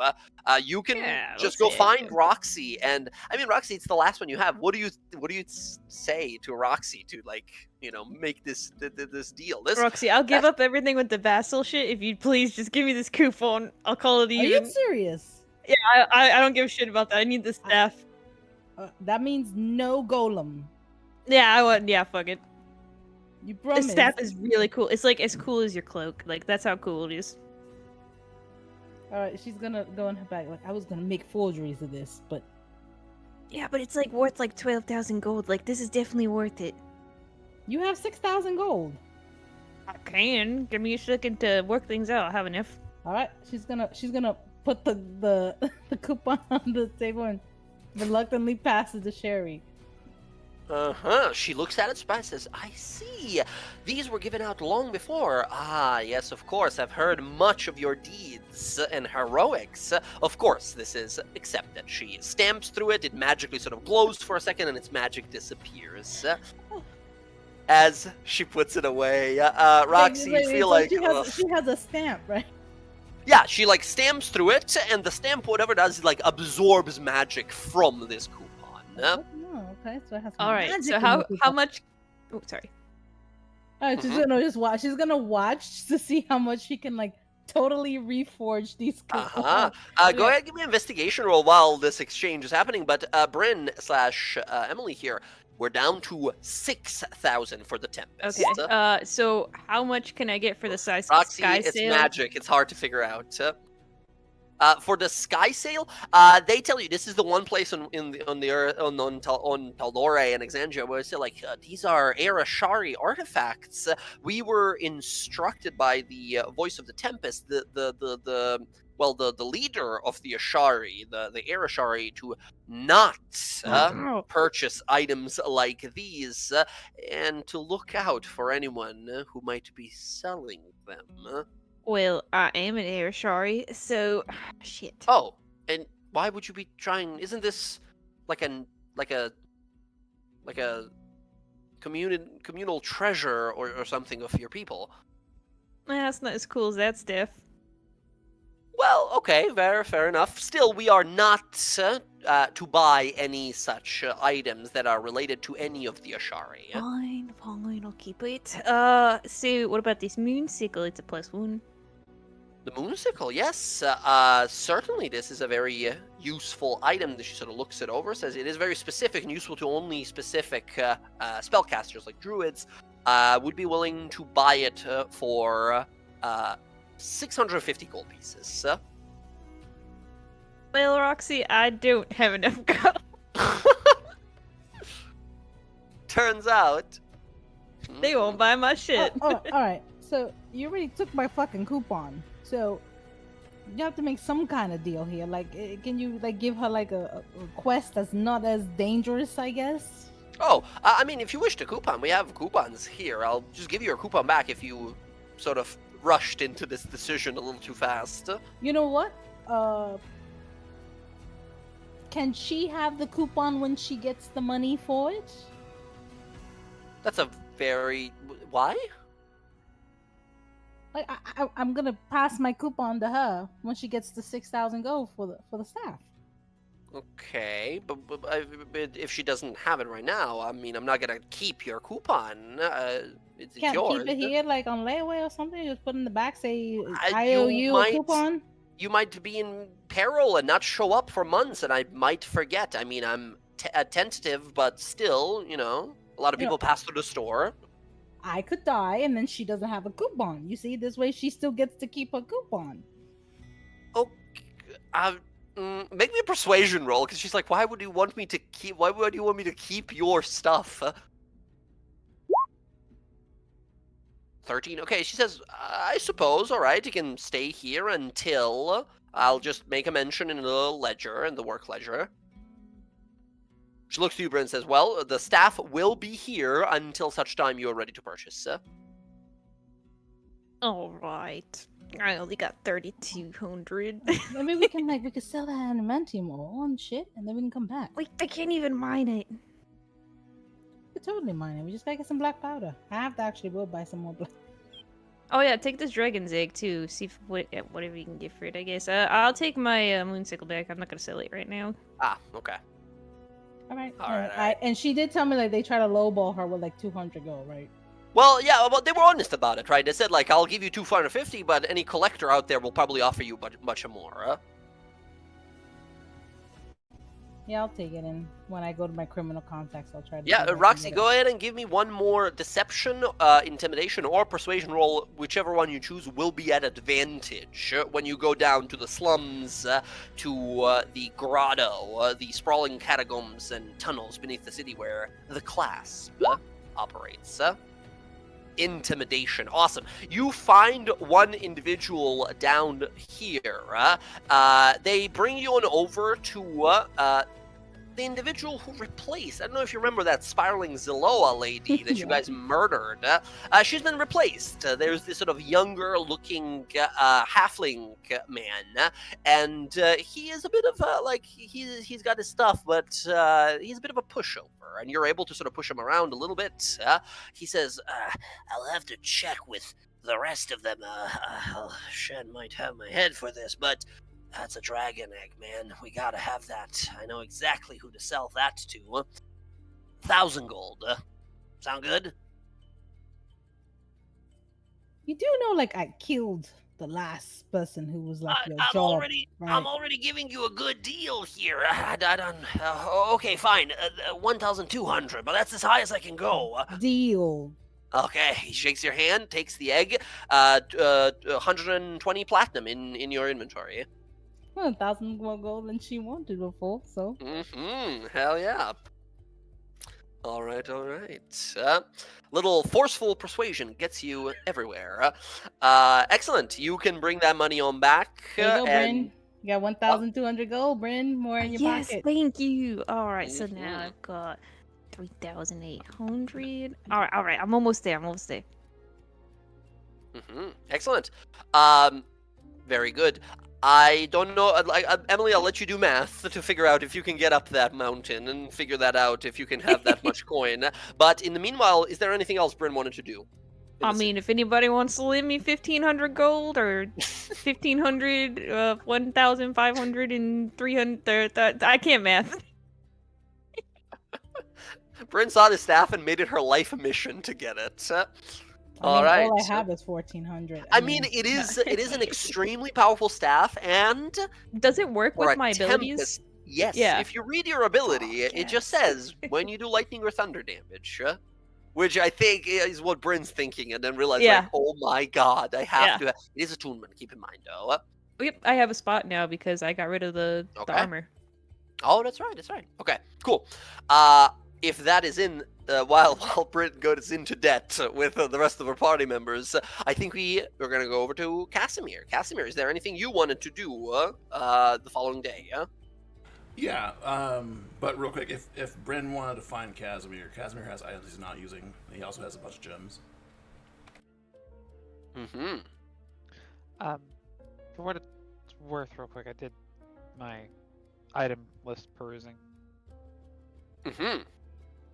If you want to, you can send me this in private. I'll take a look at the list and I'll let you know the prices. I might not get to it like right now, but like for before our next session, and we can retroactively say like, yeah, she bought this, right? So yeah, if you guys have some magic you're interested in, send me a list in private messages, and I'll type up the cost back at you guys at some point. And once again, we can sort of retroactively get them. At this point in D&D, with how many books we have and everything, it's difficult to look through magic items only. There's so many. All right. So, sorry, Casimir, you were saying, what do you want to do? Casimir wanted to get a new arcane focus made, and he has an Easily idea. enough. Well, Okay. he wants to get one crafted. Okay, crafted, excellent. By default, they cost about 5 gold pieces, so they're not much by default. Okay. What kind of craftsmanship do you want? Did you want an amulet, a ring, perhaps a circlet again? Did you want some sort of like a necklace, maybe, or like a bracelet, maybe, or something? He's comfortable with the circlet, Hmm. but he would like the circlet, the front piece, to actually be in the sigil of the DawnGuard. Okay, But, awesome. But the material used for it, he would like to incorporate the thing he can't remember, but he knows he was there, so he doesn't ever forget again, which would be an empathy stone that he has. Aha, okay, awesome. You sort of place the empathy stone in there as well. Incredible. Awesome. I think while you're working on this, there's a little bit of a noise from the outside, and you see sort of entering the shop as well. This place where they make these arcane focuses, and frequented often by many wizards and mages and sorcerers and such. And entering the store at that time is a group of mages following along, acting as sort of bodyguards to the council member and high arcanist Alora Vysoren, the woman you spoke with before on the Teldore Council. She greets you, sees that you're sort of getting your arcane focus the same place that she does, and she puts in some good word in for you as well. As Casimir, this person will work further to sort of further enchant your spellcasting focus. Not only will you only pay 5 gold pieces for it as this sort of default here, but they will magically work the empathy stone in there as well. Casimir, from now on, as long as you are wearing this this new circlet of yours, this new spellcasting focus, you will be fully immune to one of the following effects. You can choose one when they originally created this amulet. You can choose from now on to be immune to either the charmed or the frightened condition. Which one do you choose? Charmed. Charmed. Casimir, you are from now on immune to the charm effect as long as the circlet is like around your head. Excellent. Thank you very much. Of course, the Arcanist sort of course, puts her word in for you here and hopes to have a conversation with you again, as you seem to be a very talented mage, and she has many magical qualms and things to sort of think off and think about, that she would like to share thoughts with other smart mages. As yeah, you have your spellcasting focus. You can cast any spell you want now. Sweet. He'll find the party. That's all he wanted to do. You find the party. Excellent. I think you wanted to identify the stuff that you guys got. Yeah, Bella, I don't know if see we're all what together, what but that circlet she has. yeah, once we're all together, I'll identify the circlet. Yeah, for sure. We can say everything is done. The shopping's done. The walking around is done. The looking into stuff is done. We find ourselves back at the Laughing Lamia Hotel, where, in one of your guys' rooms, we sit there and we start looking through. Do you want to go with the circlet first or the page first? Roxy won't give me the page, I'm sure, so it'll be the circlet. Gotcha. I can't touch them. Excellent. The circlet, you take a look around. This is a sort of like a bent black and spiked piece of metal wire that wraps around your head and makes it seem like you have like thorns growing out of the side of your head. And then the actual circlet that goes over your forehead like a third eye moves. You see this little yellowish eye with a black slit moves every once in a while when you begin to sort of magically interact with it. You detect that it is a spirit of some powerful, violent predator, some sort of monstrous predator beast. And it has magical abilities that allow you to not only survive better in the wilds, but also make you a more powerful hunter. While you're doing this, go ahead and give me an Arcana roll.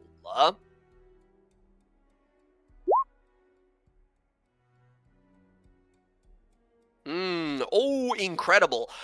Casimir, while learning about the item and feeling the presence of this hungry beast inside the circlet, you do also learn that this item is cursed.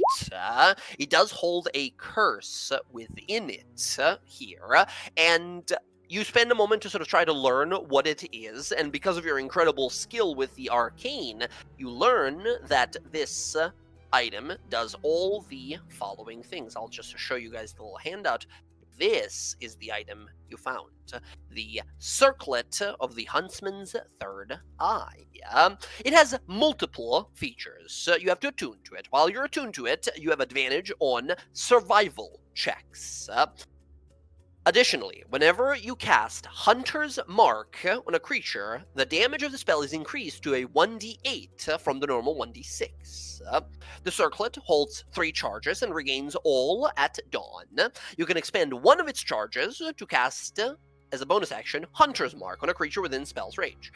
While you are doing Hunter's Mark, you have advantage on concentration checks to maintain it. And in addition, you can expend an additional charge, as a bonus action or as a second charge when you originally cast a Hunter's Mark in this way, to gain True Sight when observing the target of your Hunter's Mark, up to 120 feet within a minute. Because you rolled super high Arcana, you learn that it is cursed as well. Attuning to the circlet, until you are someone casts Remove Curse on you, whenever you roll a natural 1 on an attack or an ability check, you take 1d8 psychic damage as the powerful beast that was trapped as a part of the enchanting of this circlet. Its intense frustration roars and grinds at your own mind. So as far as curses go, not the worst one. It's as simple as the amulet is angry. You take damage when you super fail. It is a sort of like it has a special interaction with like Hunter's Mark, right? I don't know actually if Roxy has Hunter's Mark, but it does like empower that spell as well, and it just lets you 3 times a day cast a Hunter's Mark on people, which is pretty nifty as well. Once again, natural ones are dangerous, but yeah.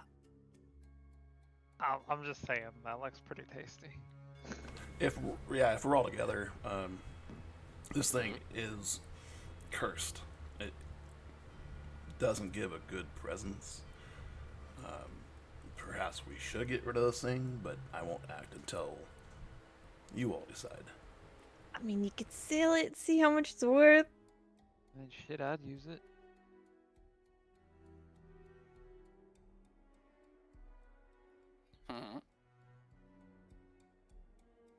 Now, here's the thing. When you use that... Oh, yeah, it says bonus action. Okay. Yeah, so it's like a bonus action to use Hunter's Mark from it, but you can spend an additional charge to be like, I see you, and like get True Sight against the person you're looking at to see their true form.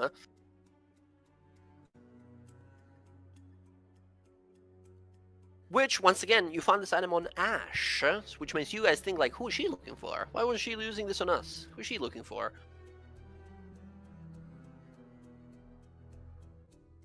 It was a tool of Ash's. But does anyone have the ability to remove curse? Can't we just dispel it, or is that not a thing?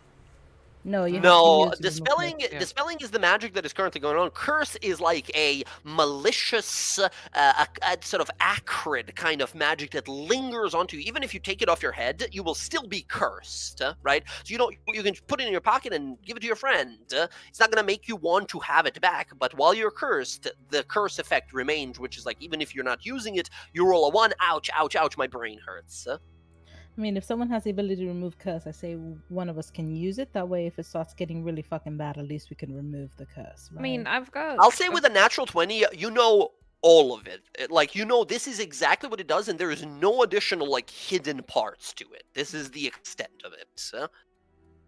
I mean, so thing is, I've got this, but it's gonna cost me a spell every time, and it's only an hour, so...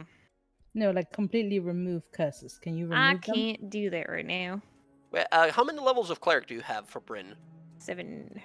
You're good. You're a cleric. You can every day prepare any spell. You can, as a cleric, just choose to prepare Remove Curse, the spell, which clerics get, Where's- so... Hold on, I got so many spells. Yeah, you have a lot. You have a crazy multi-class with every spell ever. So What level is it? Hold on. it's a third Oh, level. it is there. I Remove missed it. curse It's is level just the Yeah, 3. so thing it's you like can do as cleric. this is the thing, right? Like if you can remove the curse, right? If it could possibly inflicting you to the point that you're almost dead, and someone can remove the curse so you don't have it, then I So- say I don't see a purpose of not using it. Think of this as this is me telling you guys what, because I've seen something like this similar happen before. This is the worst case scenario that happened to me with an item like this. Person had an item like this that had a cool ability, but it made you take damage when you roll a natural 1. They went unconscious. First death save, got a natural 1. Death saves, took damage. Third death save, dead instantly. Right? Yeah. That's the worst case scenario, but like that's super unlikely. Alright, so if I remove this curse, let's say I remove this curse and you use this. Does anybody have so- 1400 Oh, gold? no. If you remove curse, you unattune from the item. You Okay. have to be cursed to use the item. Which is good if you're at low health, right? Because then if you roll a nat 1, at least you're not dying. Hmm. I mean, you can't obviously you won't be able to use the ability anyway if you're unconscious. I mean, Oh, I don't wanna it's use pretty this good for shit. just about all of the martial characters, like I Roxy think the Sky only or me and Bella. Jess are the only like are like really thinking about. I'm not touching that curse shit right there. I mean, it's good, but I'm not using it. Casimir, with your Yeah. roll there, you realize this is a simple curse. It's just an angry, cursed spirit that wants to hunt and kill, and that's simple enough. It has no ability to like control you or anything. It just hurts you when you're not apex predator. It seems like a mindless, greedy, hungry creature. I'll be honest. There is a delicious irony in me using it to kill Ash if we find her again.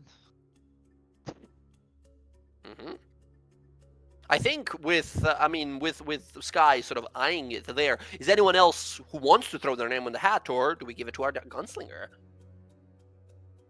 I would like to, but I can't because I'm already max attuned with the thing Ah. for the shit that I'm carrying. Yeah, I'm also max attuned, and I do know Hunter's Mark already once a day, so I think. Yeah, I can't. I didn't take Hunter's Mark because I don't have a lot of spell slots, and I'm not going that You far. have Hunter's Fervor, or whatever it's called. The other Favorite, one. yeah, Favorite it's foe. only favorite foe. Favorite foe thing. But yeah. it doesn't do every attack. It only does once per round. Like that Hunter's Mark, it's every attack you hit gets. Oh, I thought another the 1d8. other one was every hit after the It's first one for your first Really? hit. That's it. Oh, didn't know that. And then I hit again. Like when I go again, I can hit again. But like my 3 attacks, I can only put it in once, Interesting. which sucks. I mean, yeah, like take a look at your items. Sky doesn't seem to have anything attunement, right? So it might be nice for her. And once again, keep in mind, you guys, in my games, attuning to an item is an action, so you can easily swap items in between each other if it ever comes to it, if you really need to. Now, of course, the curse sucks, but like whatever, it's. because powerful I get advantage on wisdom survival checks if I'm using Hunter's Endurance anyway. So Yeah. Yeah. I think in that case, for now, I think it goes to Sky. Yeah. Okay. Sky, you have this little circlet, you put it on, immediately you hear this like this howling, hungry beast that begins to quiet down quickly after you attune. Jess, go ahead and add Hunter's Mark to your list. However, for you, whenever you use it from this, you will have advantage. And from now on, natural ones not only jam your guns, but also hurt your brain. Mhm. It's advantage. On survival checks. Cool. And advantage on like concentration to keep Hunter's Mark around. Hey, with a +7 in con, that's pretty good. Pretty good. Who needs spellcaster? Okay.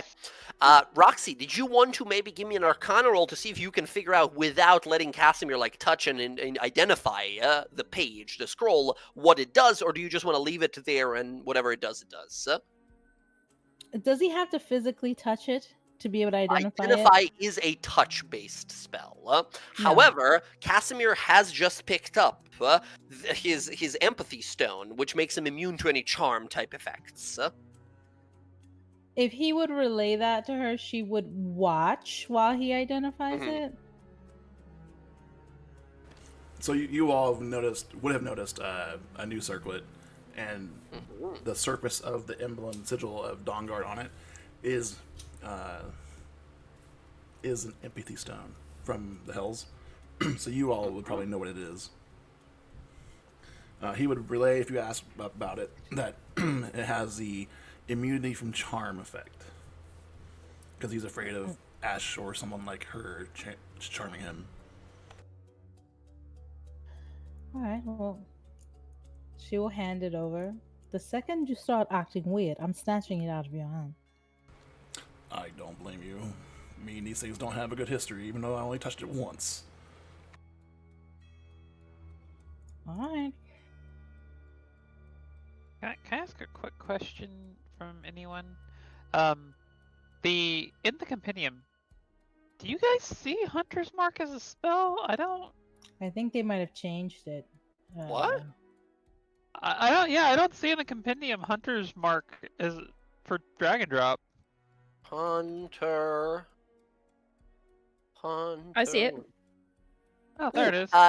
I was gonna say, are you using the also- reworked new compendium or the old one? Because I've had people mention to me like I'm using the new one and it's just not there. Stuff is just not there in the new. Yeah, I'm UI. using the new one, but so like this is where it was kind of funny, right? Like normally you can type out like a partial of the word and it'll start sorting through things, right? And I just typed Hunter's space M, right? Nothing. I had to fully type out Hunter's Mark and it appeared. So Interesting. that was interesting. Yeah. Okay. Very weird. Thank you, Roll20, for being confusing. All right. Cool. There you go. And keep in mind, Jess, that's 3 times per day use, right? Unless you choose to like empower it against a single person. Which, by the way, I should Yeah. clarify. If you empower it against the creature and that creature dies, you can transfer the Hunter's Mark, but the empowered effect is not going to carry. You're still going to see the original creature as what they truly are.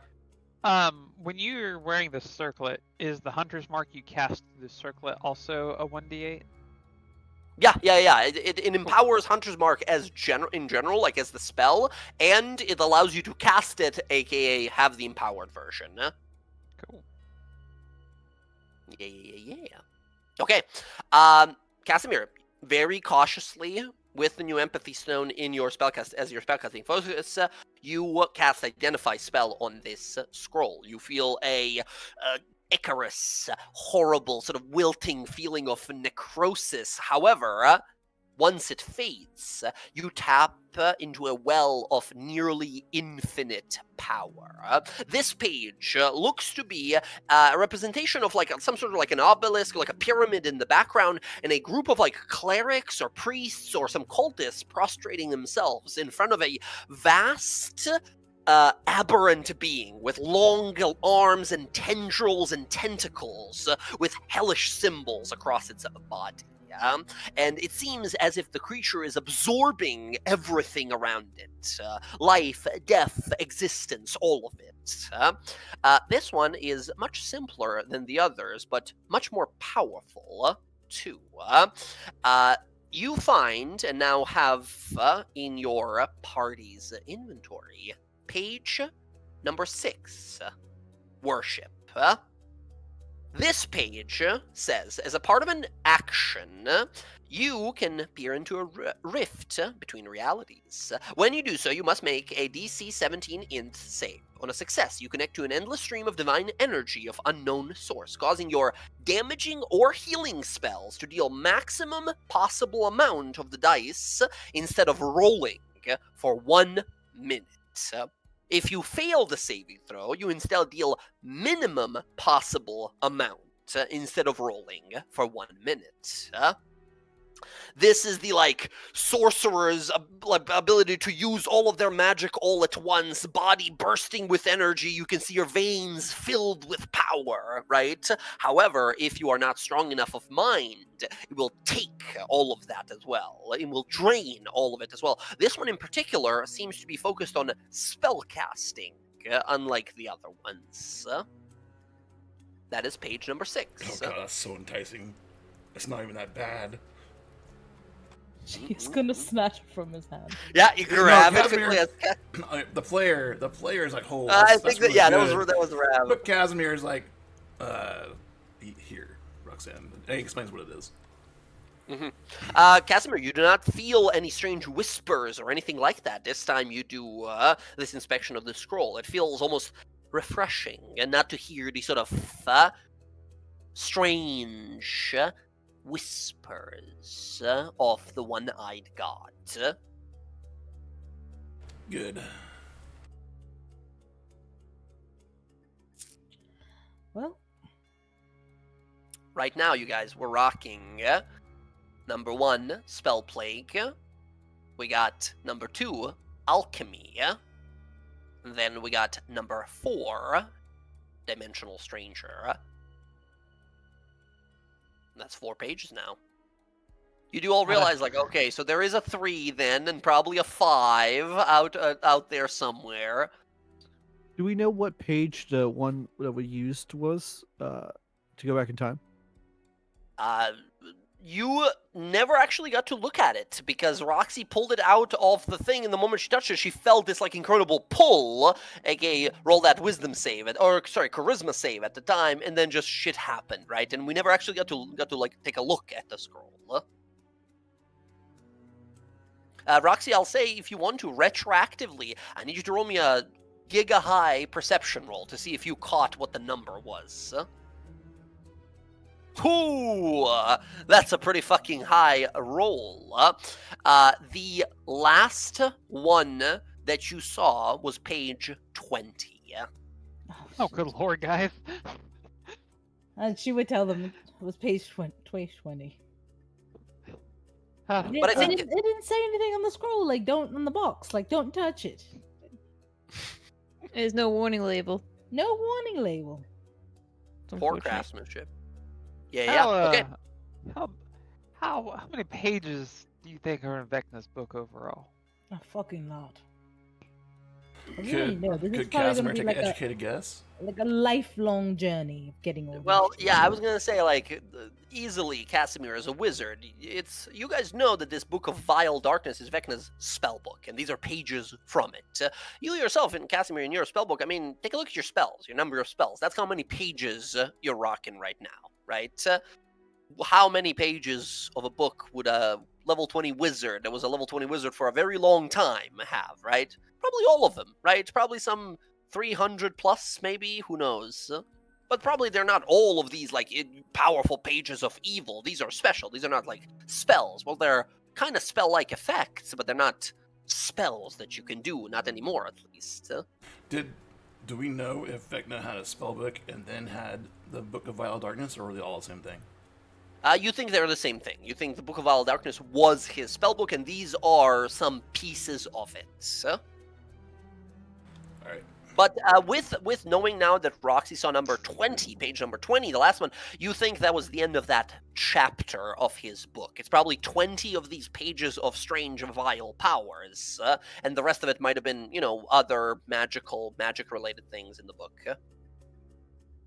Okay. And we have, what, 7 of them?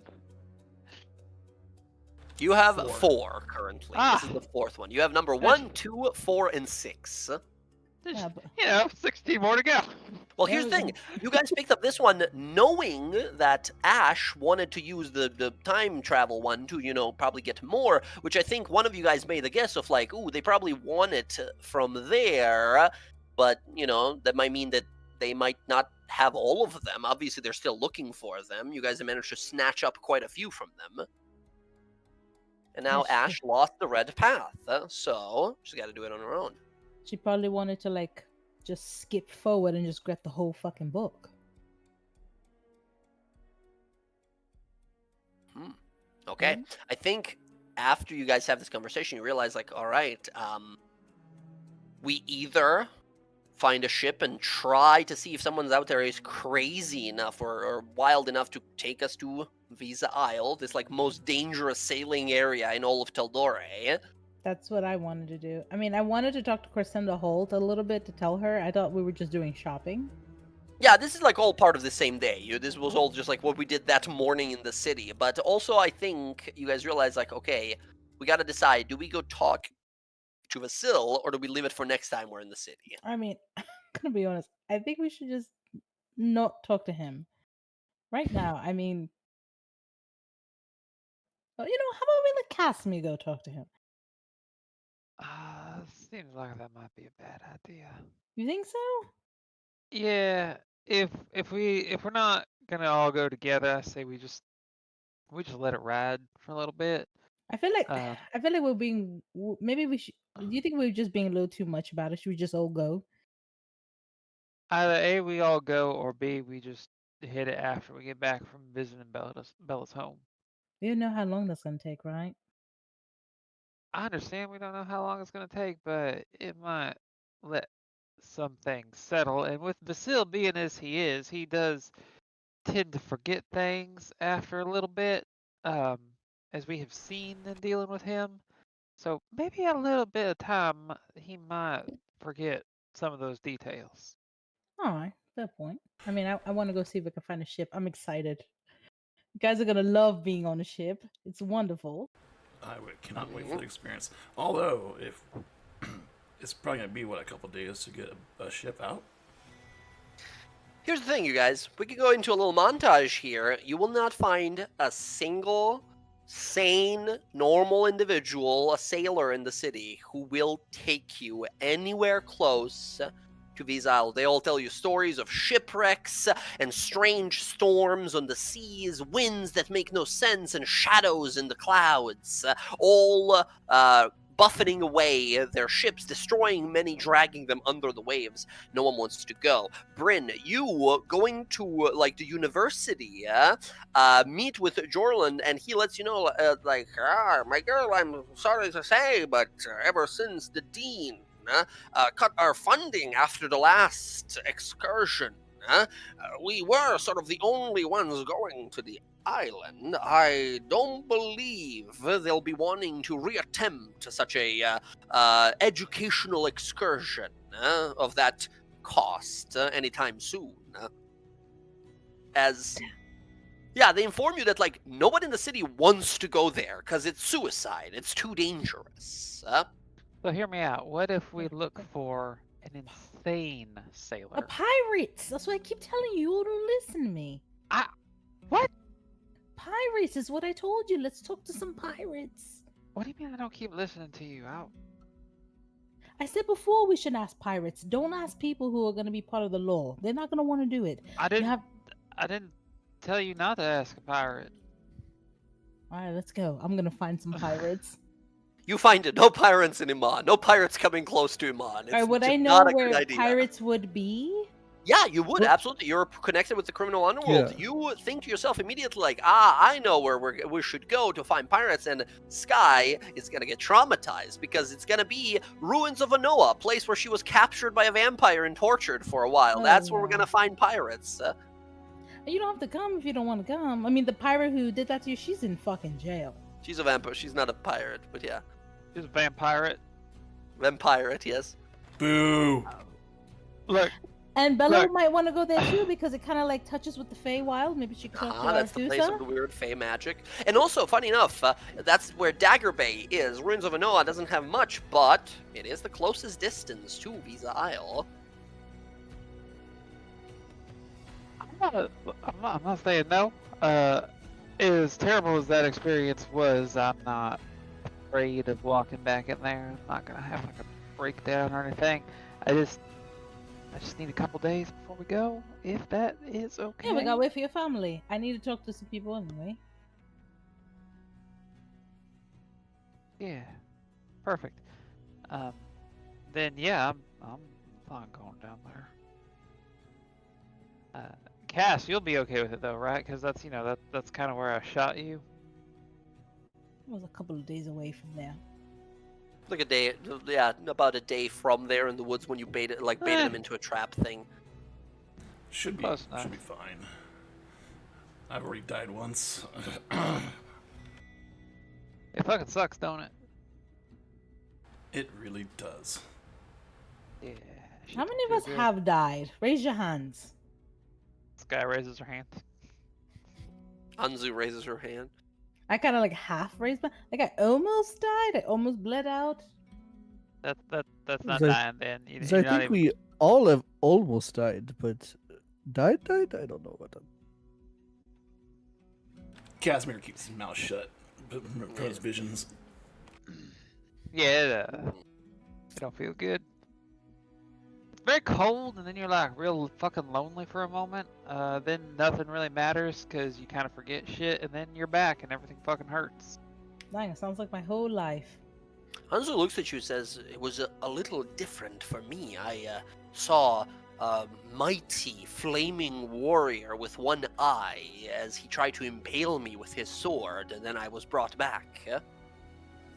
But then I was a dragon person." I had a lot of disappointment, right? Like someone was just like staring at me very disappointed, like I had fucked up. Anzu looks to you all and says, "This mission, pirate, cursed island mission, do you want me to come with you, I've been itching for some adventure lately, but I do not wish to be a burden." I don't consider you a burden. I think it would be a wonderful adventure. But it is going to be dangerous. Are you going to be all right with that? I was hoping it would be. She sort of smiles. Well, listen, we don't want you dying again. Oh, no, I don't wish to die, but I wish to come close to it to experience true bravery. I think you were brave before when you took on all those people to save my life. I only did what you all did for me. But if you wish me to stay, and if you think this is a little too personal, I understand. I fully understand. I will stay here and try to figure out a way to make that blood hunter my mate. I mean, it is Bella's home. I think Bella should be the one to decide. Are you okay with the ocean and the snakes and I have never been on islands? the ocean. Do you know how to swim? Yes, I do know how to swim, yes. Okay. Then yes, I'd love to have you along. I'd love for you to see my home. Thank you so much, friend Arabellis. It I will will go be get great my to have you. stuff. She looks left to the right and says, "Okay, I'm ready." Have I you been realize training? I don't actually have some. I've been working. While you all were gone, I was just sort of exercising by myself. There's a few training areas in the Temple District. That place of Cord, especially. They have a lot of sand pits where people just sort of train and punch and kick at each other. There was a monk who did a bunch of flips and kicked me in the head. Yes, I did some training. That's good. We should spar and see how far you've come. I would be honored. Like right now, or? I just at some point between Oh, okay, now and gotcha, then. gotcha. Understood. And yeah, she's jazzed. She's ready to go. All right.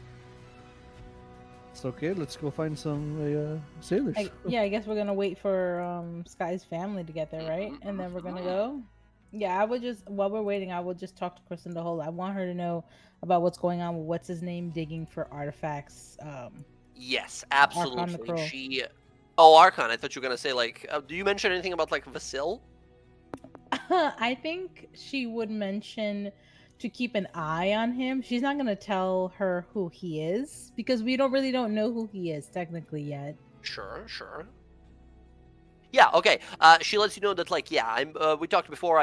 She mentioned that she'll be looking into the northern regions, like you spoke before, and she says we'll have someone close to these pools of Wittebach and this like excavation site, and that's all seems to be like north towards like Craghammer, the Dwarven City Craghammer. And the moment she finds something out, she's gonna sending stone you with the information. Yeah, and then she's gonna talk about the Ioun stones. That's what he's looking for.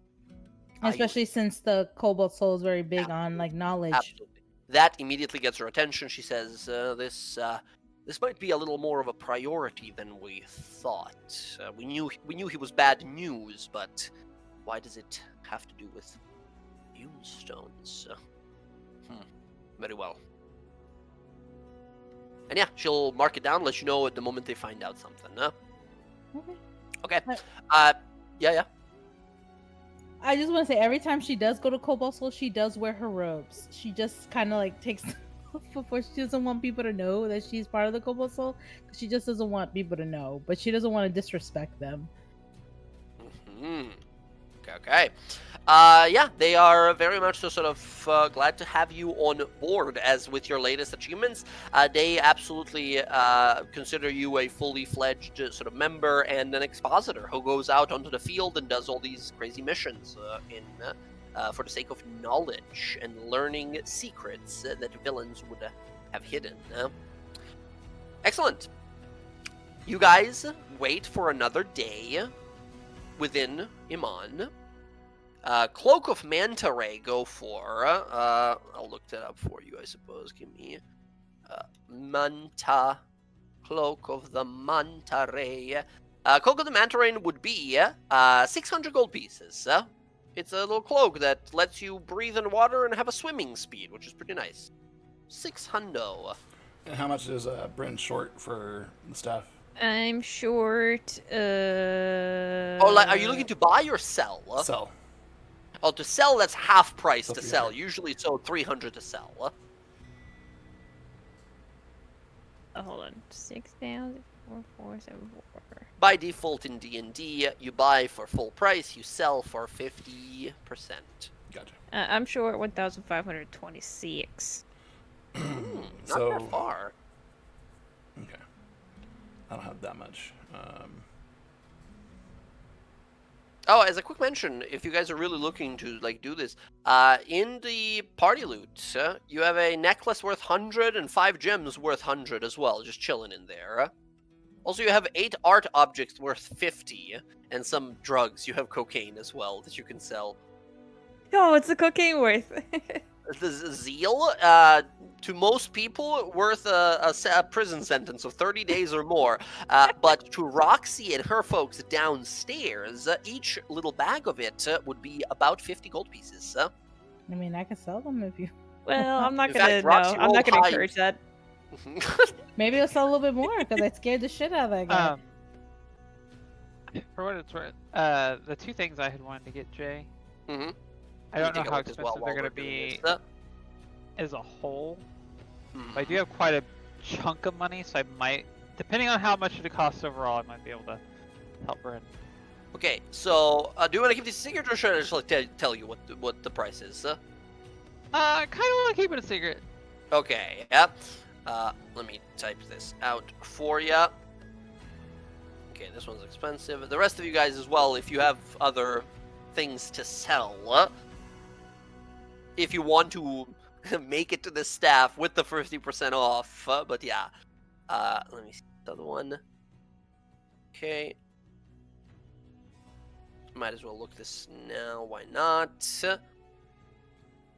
Huh. Oh. God, Roll20 is being so slow for me today. I apologize. Go. Aha. Jesus. Okay, I'm back. Okay, well, these are the prices for the 2 items that you were looking for, huh? Wow. Yeah, defensive items, especially anything that has like protective enchantment stuff, is very expensive, as you saw with when she was buying the plate. Okay. The other question then is, sorry, Bryn, I won't be able to help you. This will pretty much tax me. The other question I have is, how much would I be able to sell a, was it Rhino? Sorry, Umber Hulk Rhino horn for? The horn is like a big bony thing, so it probably would not have decayed that badly over time. Go ahead and give me a persuasion roll.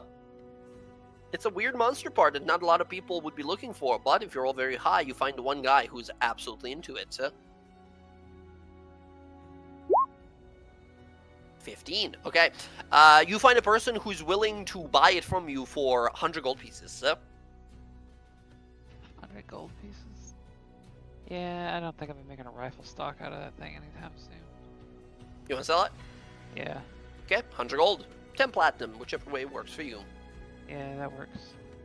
All right. Yeah. So yeah, I will deduct that from my cost. Huh. Mm. I didn't think it'd be that expensive, but that's fine. Yeah. And I mean, as a quick mention as well, you guys do have some strange things that I don't think many of you are using at all. For example, where is it? I think we have... Is anyone actually using this Sunder Sludge net? I think Bella was gonna throw I- it at me, but Well, yeah, I was using it, and then it's not anymore. Yeah. I mean, if you guys don't want it anymore, it's a big old acid net that burns people's armor. It's not too bad, Man, but I it's tried attunement. using it. I tried using it, Jay. And it just was not. Fair.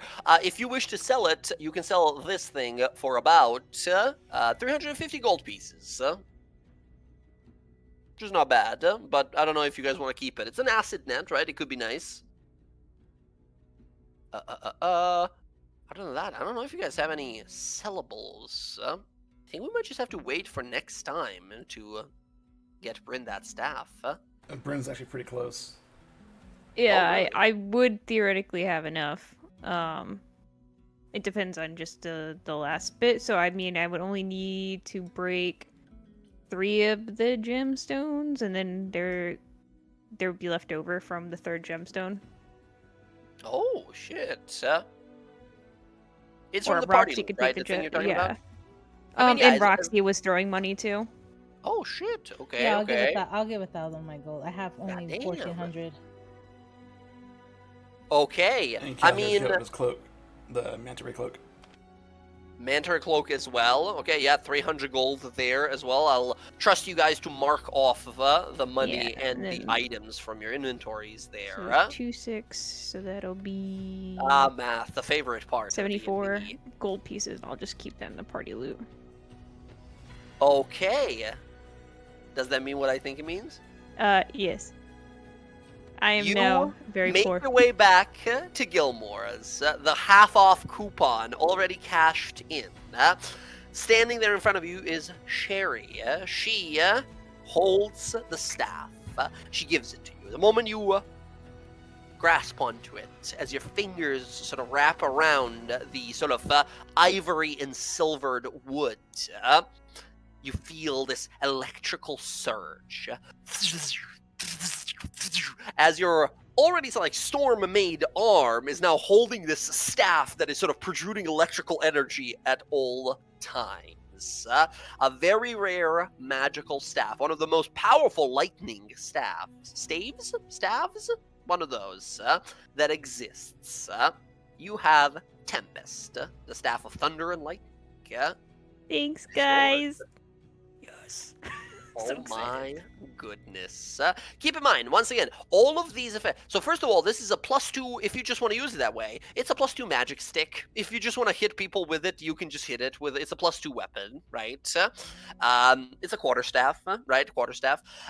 It has all of these abilities, and once you use any of these abilities, you cannot use that particular ability until the next day. So, lightning, you smack someone, they take extra 2d6 lightning damage. Thunder, you smack someone, it's a super fucking loud smack, and they make a con save or become stunned. So once per day, you have a chance to like stun someone if you twack them. Lightning strike, 120-foot long lightning bolt that does 96 lightning damage. Thunderclap, 60-foot AoE from you that does thunder damage and deafens everyone. Keep in mind, it doesn't care if you're friend or foe. It's just a loud thunderclap, right?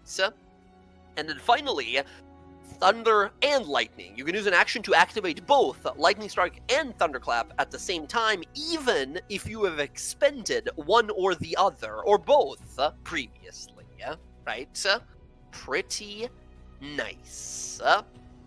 Tempest is yours to command. Alright, how do I I had +2 to everything. Wait, what? Huh? Sorry, not to everything. To the attack and damage rolls. Just like, is there a quick way to do it, or? Oh, I'm gonna just I'll add it to your inventory real fast if that's all right. Yes. Okay. Okay. All right. We wait for one more day, and then we'll have a little magical message arrive for Sky from the two surviving members of the Red Path, telling her to sort of meet just outside of the city. They don't want to risk going in and being recognized. And we're going to take a little break here. We're going to take a little 5-minute break, pick up right after, and have a little conversation. Let's see. Yeah. Oh, Update my AC there.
we return just beyond the wall. We see the shoreline farms to the south, and amongst them, we see an old farm. There's like a barn on the side, and there's like a herd of cows that are walking nearby, some goats that are running on by. We see some like peacocks walking around, some chickens, like a mule and such. And we see this barn there, just like old rickety looking barn, and looks, it's like a shed where people leave most of their like hay and such. And we see currently the party walking in here as Sky. You were mentally messaged by Arenia. A little sending spell arrived saying, hey, we're gonna be out here hiding out because once again, we're wanted criminals. We can't come into the city. If you guys want to have a conversation, that's where we'll be.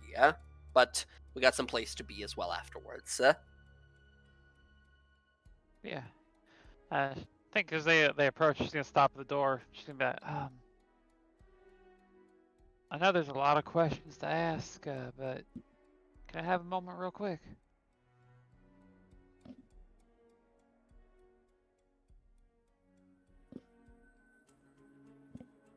Cool. Thanks. Y'all are awesome. You're welcome. I know if anyone had were upset about it, yeah, I will walk away. Dead silent, like it. Awesome. Cool. Looking at her staff, she's not even paying attention to you right now. She's so excited. Casimir Sitting just off on a nods. stump, like, just like, yeah. Now you guys know if you ever want to commit some atrocities, just buy her a really cool staff. She won't care. Anything lightning themed, Bren will freak out. Here's my gun. It shoots lightning. Don't look at what we're about to do.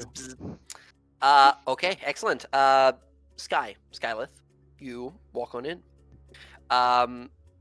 You see some old like farming tools spread around and such, and further in the back, these like bales of hay that are kind of located there. There's little big like squares of it, and currently sitting on one of these piles, you see Kenneth.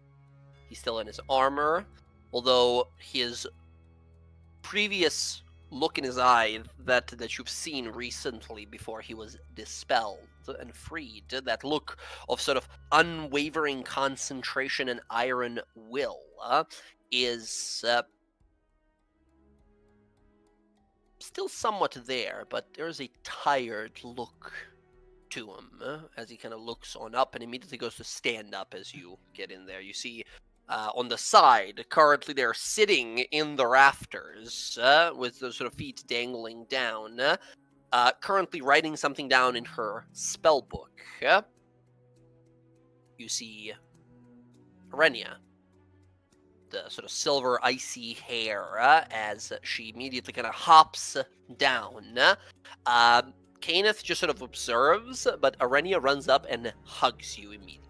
Yeah? Like, she like runs up and like hugs her, like Skyle, like do the like stumble backwards a little bit, but like wrap her arms around her. Well, I'm here. The others are outside for a moment. Didn't necessarily want to just waste all the time and questions and whatnot. Weird family reunion and all that. This fucking thing is. Kenneth just sort of like nods, and you notice he's like not looking you in the eyes. This whole time he's just sort of like looking down in a way.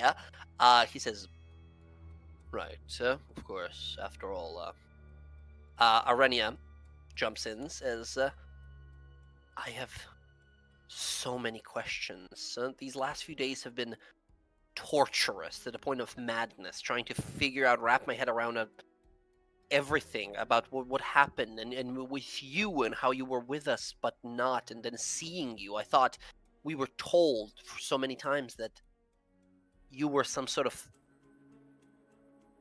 wasteful remains of your ascension. I mean, fucking shit, I might as well have been, right? Took everything from me.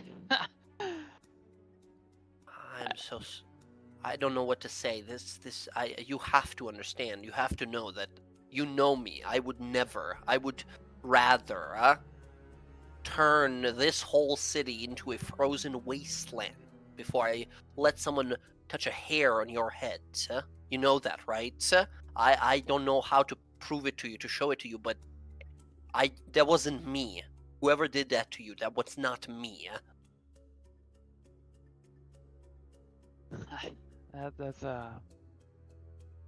That's where it gets difficult, right?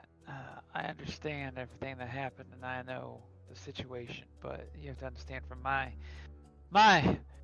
point of view, I will always sit there with the memories of screaming for you all to fucking stop and it not stopping. I know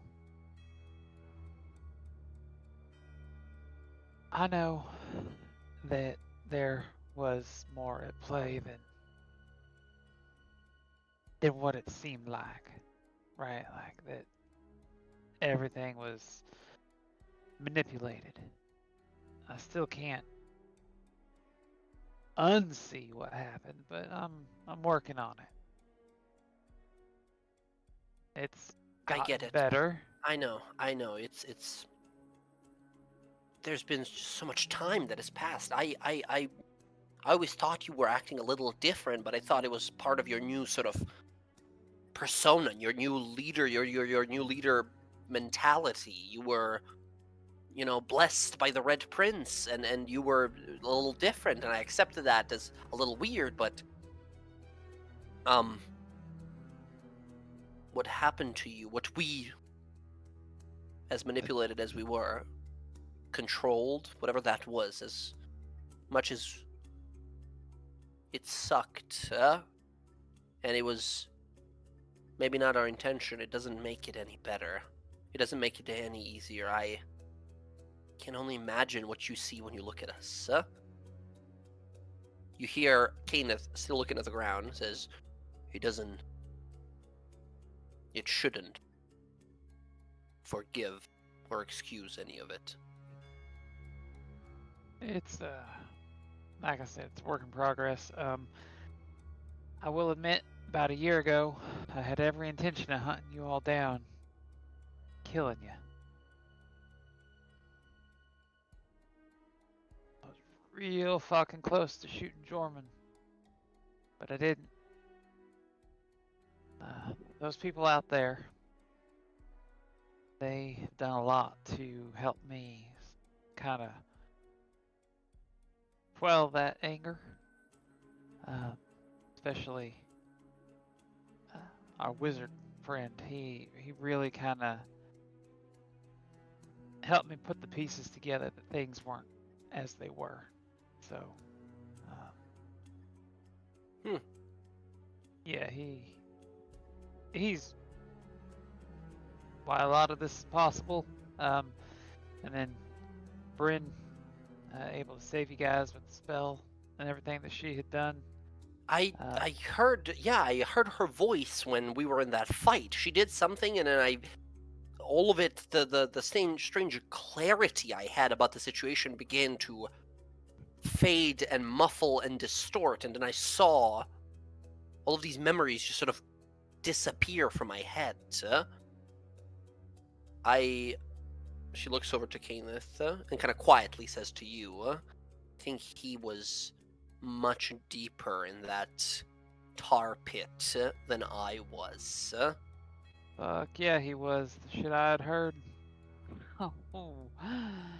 At this point, he turns around and just says, "I'll let you two talk," and he just walks out the other side of the barn, not towards the party, but the other side, and is just gonna leans on the building and is just gonna doesn't want to be in the room. The kid can't be in the room, huh?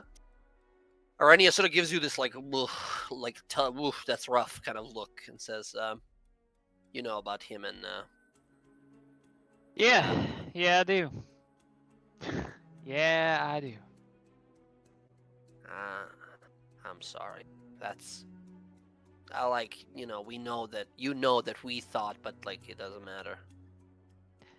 There's a lot of things that are real easy in this world to forgive. Regardless of the situation that happened. Well, knowing that she kind of raises one hand with like a circle and then runs her finger through it It's like, yeah, you know. Yeah, Anyways, I know. yeah, neither here nor there. She takes your hands, sort of holds them. You feel her hands like chilly and extremely cold, as always. Usually yours would be so warm that you wouldn't feel it, and it would be a sort of balance. But she sort of looks at you, says, "Still missing your magic, your abilities. Yeah. We'll get it It's back. gone. I promise. I'm partially to blame for this, and I'll do what I can to nail that devil bitch. Ice spike through the head while you Maybe do whatever you nailing's gotta not a do. good word right now. Okay, fuck, shit. Ice her? We'll ice her. Yeah. Oh, man. But I just didn't even know that was possible. How did she do that to you? I don't know. I don't know if I had Like answers. you're not a you're a humanoid. You're not a I don't know. Not a what? You're not a full celestial. No. So Uh, that's what like there's magic circles and there's planar bindings and such, but that doesn't explain like it shouldn't work. You know what I mean?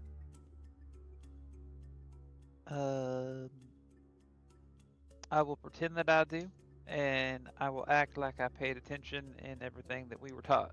Right, sorcerer versus wizardry again. Right. Um. Okay. Yeah. I'll have to Look. think on this. I'll have to try to figure this out. But Kenneth's Actually, been.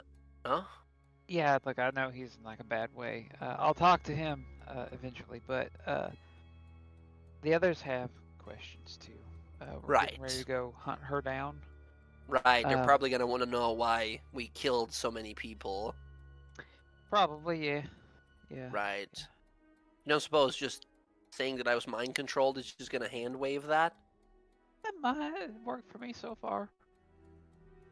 Look, in all honesty, we were doing what we thought you were telling us, right? So it doesn't matter now. I know now that someone had a finger touching my brain and scrambling it all about in any way they want it, and that it obviously wasn't you, but I mean, the first time around, right? Like we were doing it because Dad said so. So. this was different. Yeah. The night you ascended. The rest of us, we were told by, well, you, we were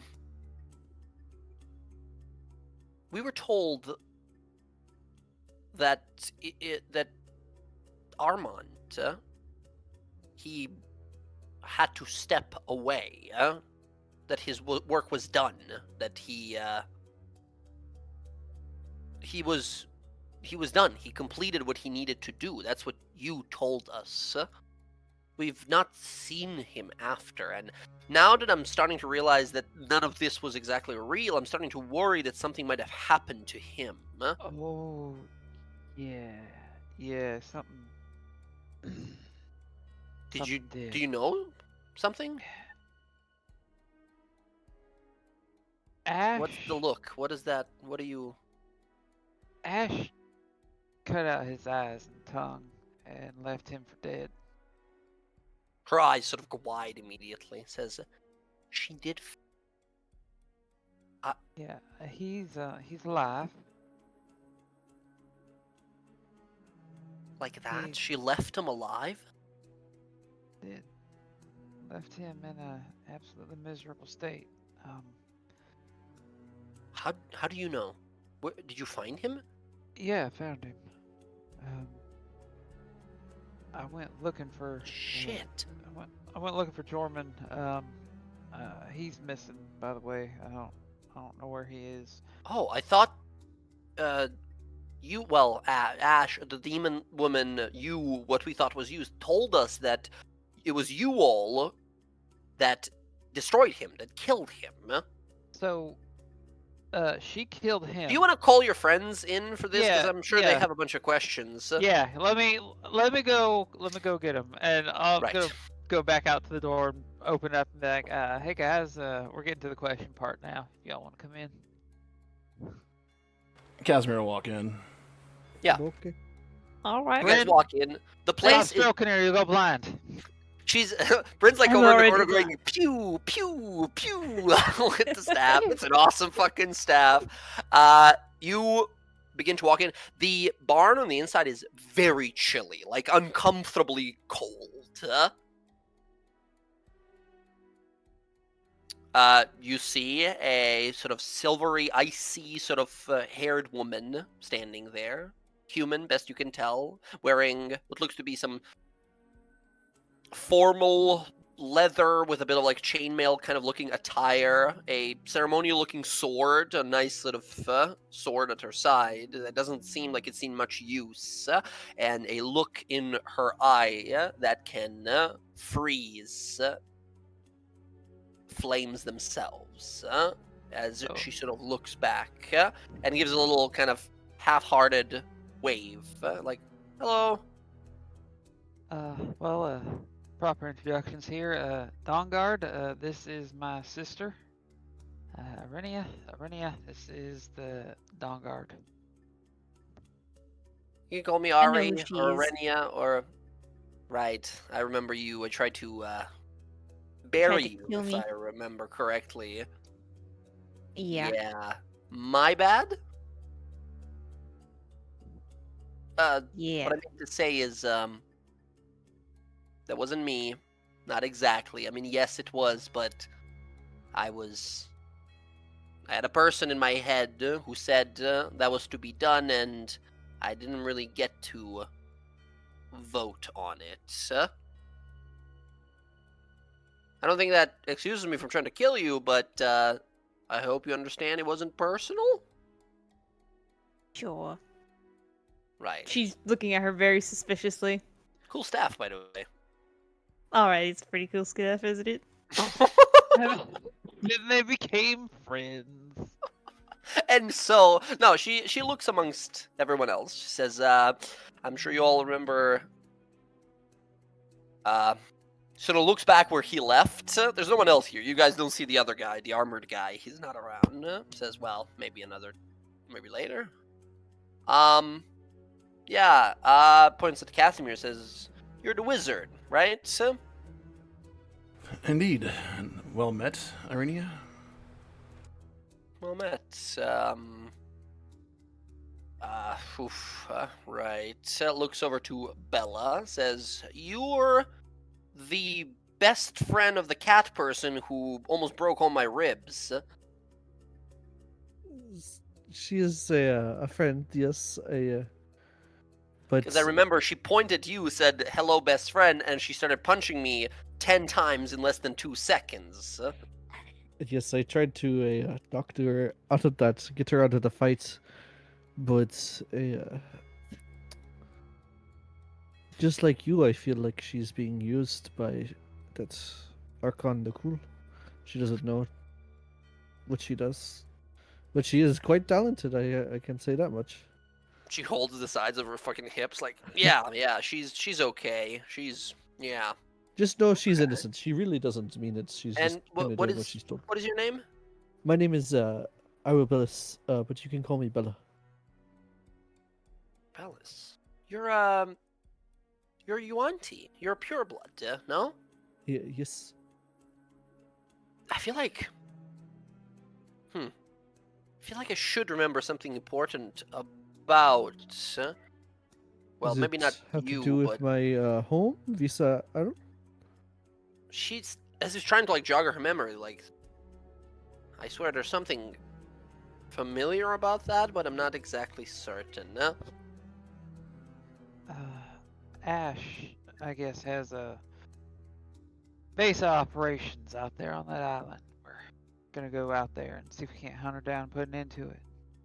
Oh, okay. Do you guys need any help? Do you want any help? I mean, fuck, help would be great. We were kind of hoping you might have had some insight on it, either you or fucking lover boy out there.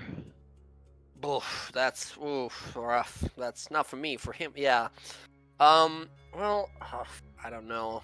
Here's the thing. When, uh, I don't think I got your name. Zap Girl with the staff? Sorry. I don't think I My got your name's name. Bryn. Bryn? Okay. Um, when she did that magic to me and got me to actually think, like I want to think, a lot of the stuff that was like kind of layered over it, like a layering to a cake, all just got clawed away. So a lot of my memories for the last like few years are very hazy. Like I can kind of remember locations I went to and conversations I've had, but it's all a little like stretched out or a little like warbled, like in a different language, someone speaking at you underwater. You know what I mean? Like I'll try to shake it. I'll try to like look through it, but you can ask me as many questions as you want. I'll try to answer as many as I can. And looks over to Roxy, says, "And you are Roxanne. okay, Roxanne. Right. I sort of remember you from that fight. You killed some. You shot the turtle guy a bunch, right? Well, yeah, he had something I wanted. Okay. Maybe I can help you. Maybe I can help some of you get whatever you all want. I know that tensions are kind of high here, and just about a few days ago, we were shooting deadly spells at each other from across a battlefield, and now we're just sort of talking. Yeah. I understand a lot has happened, and a lot of reason for you to dislike us. But we might not be best of friends, but we were once. Kind of gestures over to Sky, and if we can do anything to help, not out of perhaps wanting to do the right or the good thing, I think this is vengeance. This is wanting to get back at that manipulative bitch. I think we'd like to try that, so if there's anything you want to ask of me, or knowledge, or something you would have us do, because me and Kai, we're gonna be traveling for a bit, looking into some of the old hideouts. We're trying to find out if we can find Derival, if we can find if we can find out what happened to Sorek, all that. See if we can find Jorman. Tell you what happened to Sorek.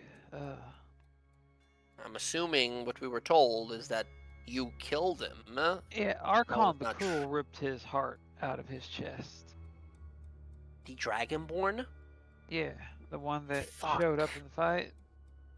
Oh, he hates us. He thinks because we are, with Ash. Oh. Yeah. She had us about 2 weeks ago, maybe a little more. She had us go to hell.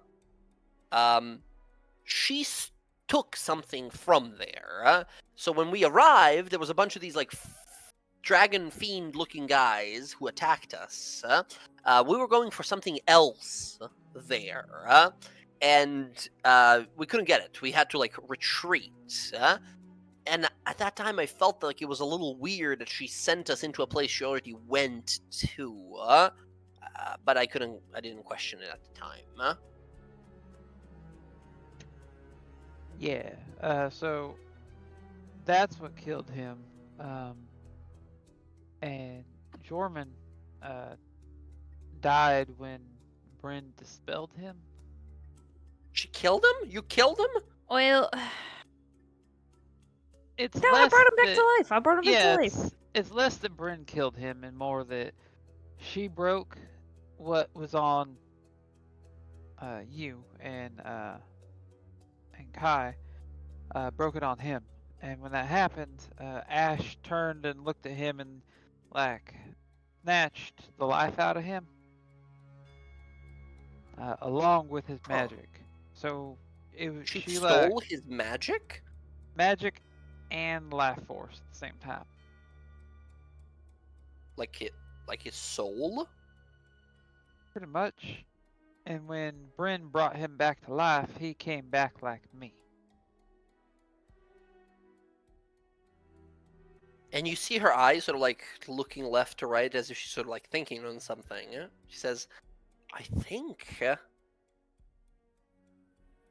I'm starting to understand what she's doing.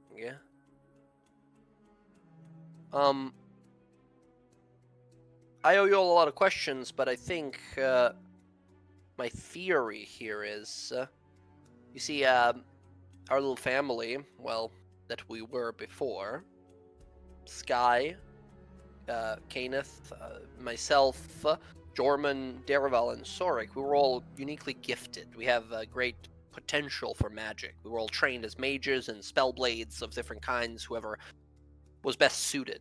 We had a teacher, apparently someone you all have met already. They haven't had the pleasure of meeting him. That was, yeah. I wish they could, but he's probably not going to live very much longer. I see. Well, in either case, we were all uniquely gifted and gathered together. We had a purpose and, well, not to get into details, we were all sort of prodigies when it came to magic, different aspects of magic, at least. And it seems to me almost like this demoness is now collecting all of our unique magical potencies. I don't know why, or who sent her to do this, or if she just sort of discovered or stumbled onto us, or what happened exactly, but she, Sky, she does fire magic. She flies on wings of flame, she lobs out walls of fire, summons inferno cyclones of embers. She does what you did. Oh, trust me, I watched her do it, and Well, not just that. After we were told that Sorik was killed by you all, I watched when when she was preparing to go to Singorn, this elven city that we were at last time. She summoned a bunch of undead monsters, these summoned constructs and creatures, as well as fiends and such. Something that Sorik would do. I never thought of it until this point, but I think she was using his powers. It's his unique ability to summon necromantic things better than most. yeah. I've not seen her doing anything that Jorman can do. He was always the spellblade of our group. Someone who looks to everyone else like someone who's, skilled in enchanting magic that can translate over to materials like weapons and armors and stuff like that. I mean, to be fair, we never really gave her the chance to stand toe to toe with us in a fight. Yeah. I don't understand. There's so much. How does this dragonborn come? It doesn't matter. Okay. I think she's collecting us for whatever reason, which means that she'll probably want to be back for Kaneth and I. Alright. Let's keep her busy then. What do you need me to do? Who's her master?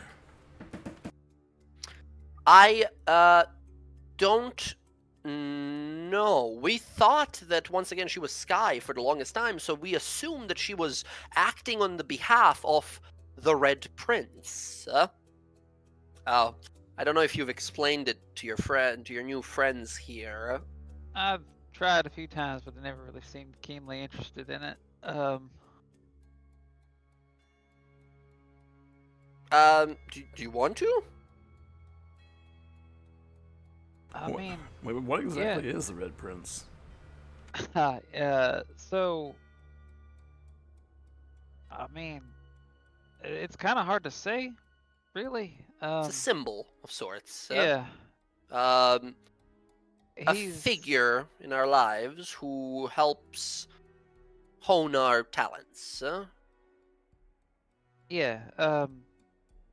So the guy Armand that I mentioned a few times, like he like trained us, right? Like is like you and I might work together, for like teaching a sword, right? Um, the Red Prince would visit us when we slept. You're you'd have like a lesson with him, and he would help you kind of come into your own, make you better at what you did, magically speaking.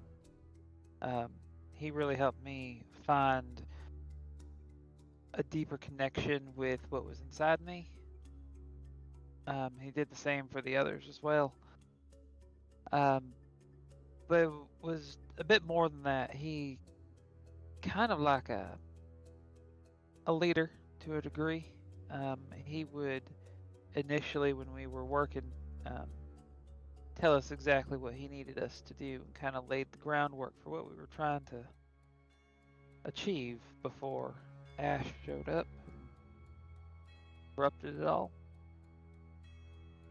We were always preparing, training, working up to something. I think me and Skyleth here often wondered when we were younger what that is, what all this training was for. I mean, don't get me wrong, I love what I've become. I love that I'm able to bend the elements to my will and accomplish things previously impossible to most. But I was always wondering, what was it all for? I mean, somewhere along the lines, somewhere along the way, we became a family, became very close, inseparable, really. And, well, all that preparation after we believed that Sky ascended and became this representation, this avatar of the Red Prince, we followed what she had to say, and that was gathering of these artifacts that we've been gathering for quite some time now. There was in Ankarel at one point. We've sometime been in Wildmount of multiple locations we visited. Well, we had to gather things that people weren't willing to give up on. But at the time, we believed we had the Red Prince by our side, or Princess. And what did you do with these artifacts? Well, They were initially, in our first attempt, was to summon the Red Prince, but it never really quite worked out. they were not exactly they didn't make a lot of sense. They were seemingly just a bunch of miscellaneous items. But she's sort of trying to think on it. It says after Sky's replacement, I do remember there was another trip we made to Ankarel, and we picked up some sort of Oh shit! The scales. Yes, and she like remembers, like, yeah, there were some scales that we picked up, some sort of a magical item. It was located in the great vault of the city's leader. So it was a hell of a battle to get through. I mean, we must have killed like 50, 60 people just get. And she sort of like stops and realizes, kind of looks around, and says, "It was not an easy thing to get." Yeah, some sort of ancient scales, and from what Samira told me, you also took a Iron Stone of Mastery as well. Yes, the stone as well, because you asked. Later. There was something about the mastery. And she's trying to remember again and sort of can't. I gotta do something to clear my head. I'm not exactly certain what we did with those, but most of the times whenever we recovered something, we would give it to, well, Sky, or this demoness as we know. And I don't know why she wanted. All of these are very powerful magical items, but none of them have really, I don't know, like a defined purpose. You know what I mean? They were just sort of items that were powerful, is all we sort of knew. But that was a set of scales, yeah. They were, they had something to do with that goddess of balance. There was... Just sort of like thinking to herself. But, I mean, Sky, the moment you hear, like, goddess of balance, that's Arathis. Yeah. So that's... hey, guess what? Kind of my mom. Weird thing, right? I'll pull up the gun and show her the scales on the hilt, or on the handle. Yeah. You've been doing this instead of your magic, huh? This tinkering? Yeah, it's kind of all I was left with. Damn. I can't even imagine having it and then losing it. Look, I watched Kai tinker with shit long enough that I kind of was able to cobble this together. It makes up for the difference, right? Not as flashy, but you know. Right. Okay. I will do everything in my power to get you your magic back. Everything, anything, yeah? Do you guys have any other questions? Like, I want to answer everything I can, but I think you're all kind of realizing as well that, yeah, I don't have much up in here at the moment. Casimir, by the way, you think to yourself as a wizard, right away you think to yourself, like, detect thoughts. So the spell to, like, read someone's mind might be able to, like, look and see what she doesn't herself know. But other than that, you don't think anything, like, there's no therapy magic, unfortunately. I feel in a world of monsters, there really should be therapy magic, but yeah. Yeah. Okay, yeah, not What one do of you those do? spells I have. cast Therapeutic Jaunt. The next hour, you just sort of, like, you know, vent. Well, we don't have, I don't think we have anything. She looks to cast like, you don't have anything that can help, do you? Unfortunately not. Fair. Well, the only other thing I would say is, if you go home, there's an old tavern there. You remember the one? Yeah, there was a bar. She's sort of like trying to remember, like, the old bar where we used to sneak out, have some drinks. Yeah, back room, back shelf. There's a The pull secret switch. room. Yeah, Yeah, yeah. Teleportation circle on the floor, still there. Really? Yeah. Where does he go? Don't fucking know. Okay. That must be one of Derival's. Kenneth said Derival betrayed us. Kenneth said that Derival worked with the demoness, that he was part of this somehow. I told him that he's our brother. He would never. Do you really think he betrayed us? He was never there, you know? Whenever we went on these missions, he would always stay back, open the portal and such, and then... I mean... Look, not to be bad, but if my power was anything as lame as just fucking teleporting people around, being a glorified tax service, I might be a little jealous of everyone around me. Sorry. Casimir's gonna open his book. At one point, we saw your guys' portal opening, and I saw this circle. Where does it lead to? I think it was the Hells, but I'm not quite sure. She sort of looks it over. She kind of inspects it for something. I'm gonna make a little Arcana roll for Arenia here to see if she knows something. She kind of inspects it for some time. Says this was one of Derival's. He's very skilled, with magic, especially. He would place all kinds of sigils and masks on his teleportations, so we would be unfound. That's why we've been able to go on for all these years without being found out. She says, I think this was one of those masked portals of his. I think this led to... Must be. Yeah.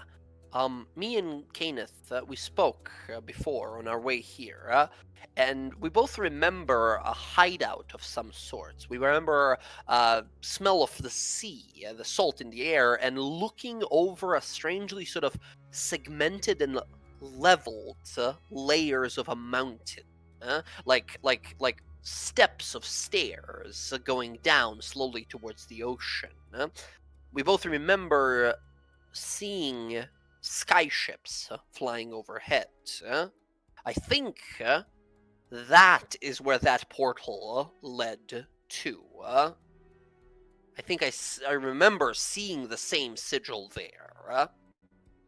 All of you who want to, go ahead and give me a history roll. Sounds like on Carl with the skyships.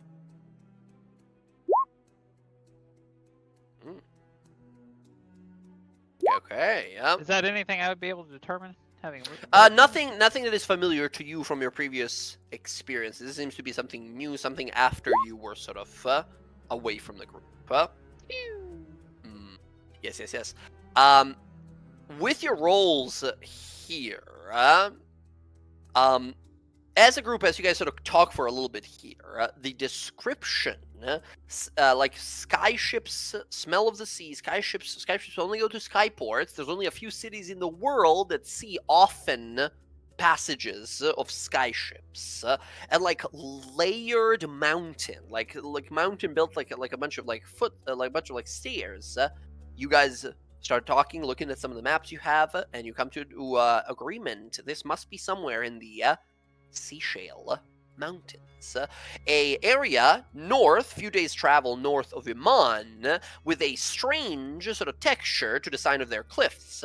The mountains are very much so made of shale stone, which is known for having sort of strange levels of stone after levels of stone that all sort of build onto each other, sometimes reminding people of like stairs or like leveled stone sort of ascending kind of rock.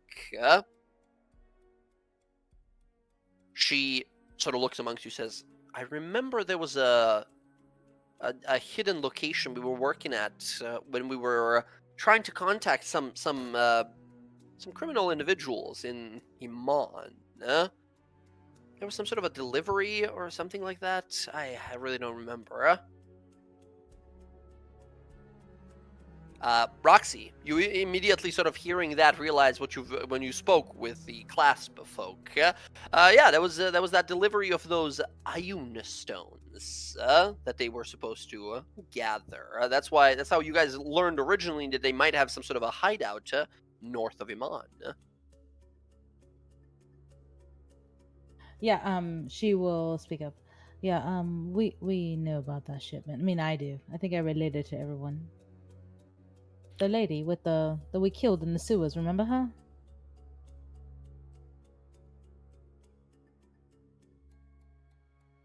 She delivered those stones. Along with was it Bryn's research that you all saw? That's right. There was something about Ayun stones, and when we went into and broke into the, and she like looks over to Bryn. I think it's like you have to say, I'm sorry. Do you know where her shit is so we can steal it back? I'm really sorry. I think it still might be there. I can't. I don't remember. There was a maze. That's right. There was a maze. We would. Oh no. There was a side of the mountain. There was like an entrance, and there was like a big maze with a symbol. And I remember there was like the bottom of the maze. There was a room where we stayed, and that's where the teleportation sigil was. And the walls would sometimes sort of like move around. So it was like a really good hideout that we were looking for.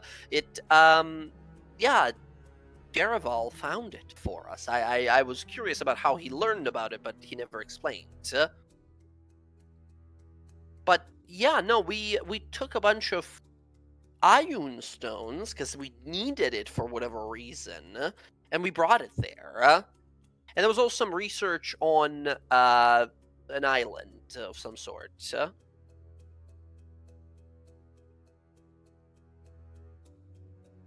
Anything else I can help with? Did you happen to steal my dad too? Cause like you're rarely racking up the things you did to me. Did we steal your dad? What? How would I steal your dad? No, I'm just messing with you. I'm just saying, fucked That'll around be with me. quite Might a as well fuck twist. around. You can get to Nubiel on them. Oh, okay. Yeah. Huh. Yeah, no, listen, me and Kai are gonna be out of commission for some well, we're gonna be in fucking commission. I'm getting my revenge back.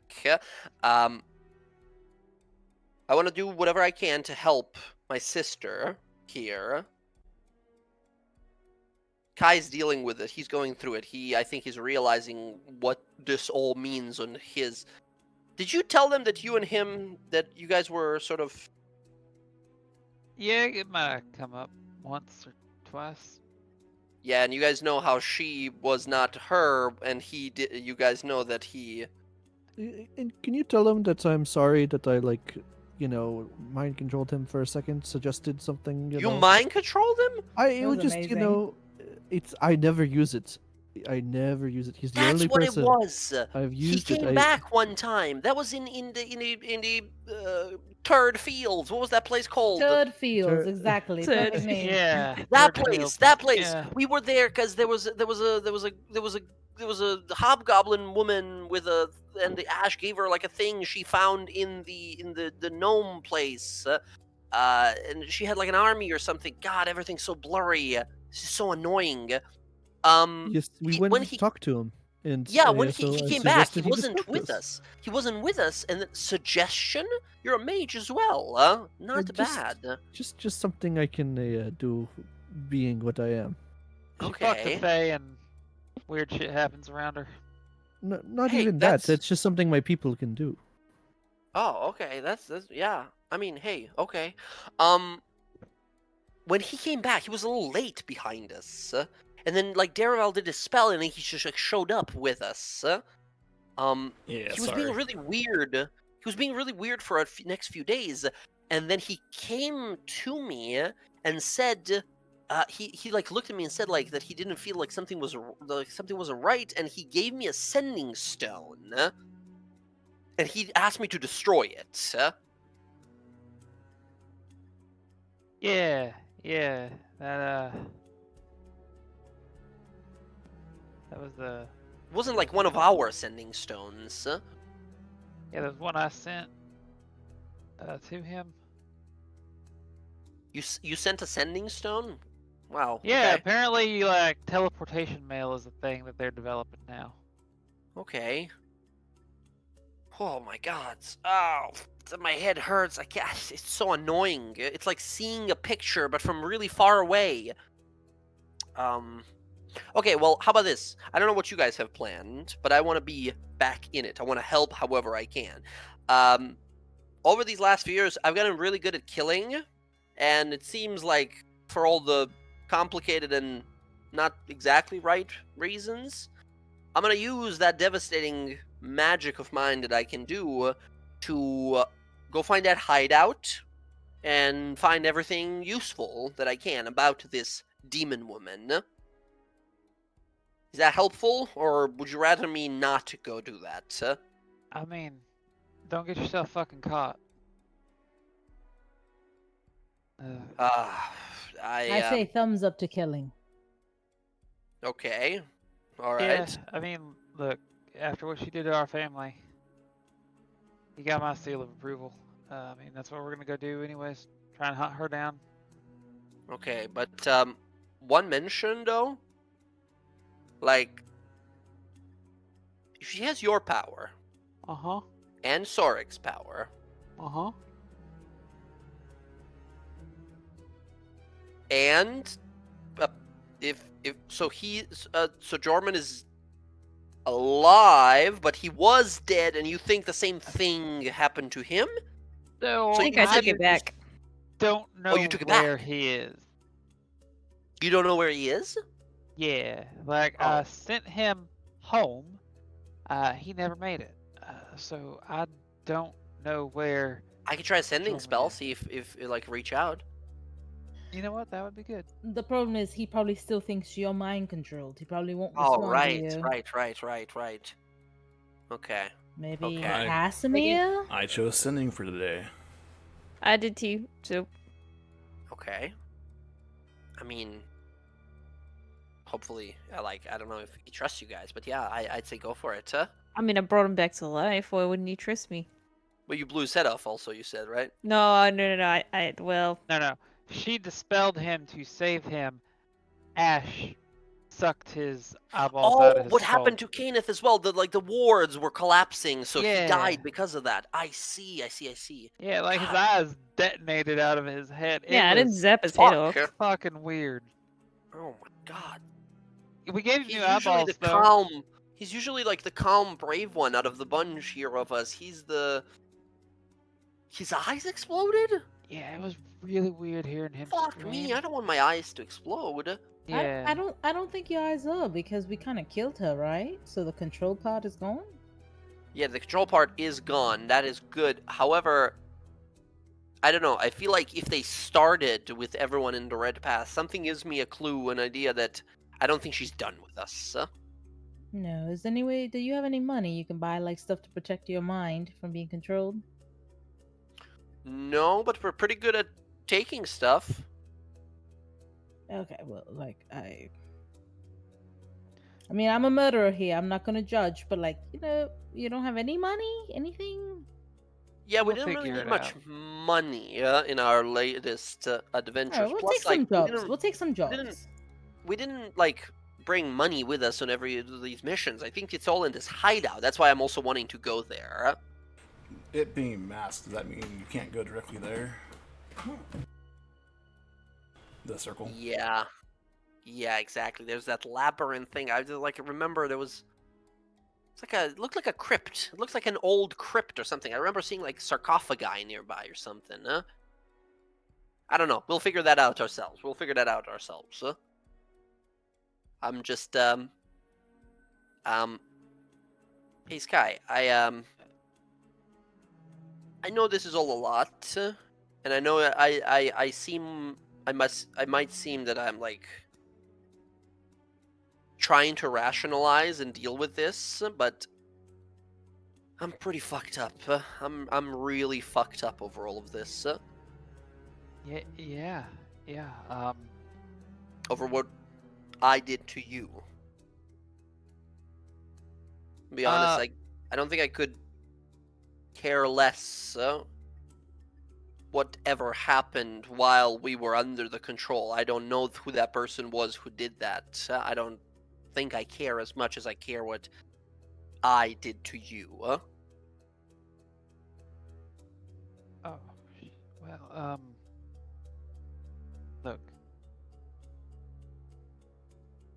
Like I said, y'all were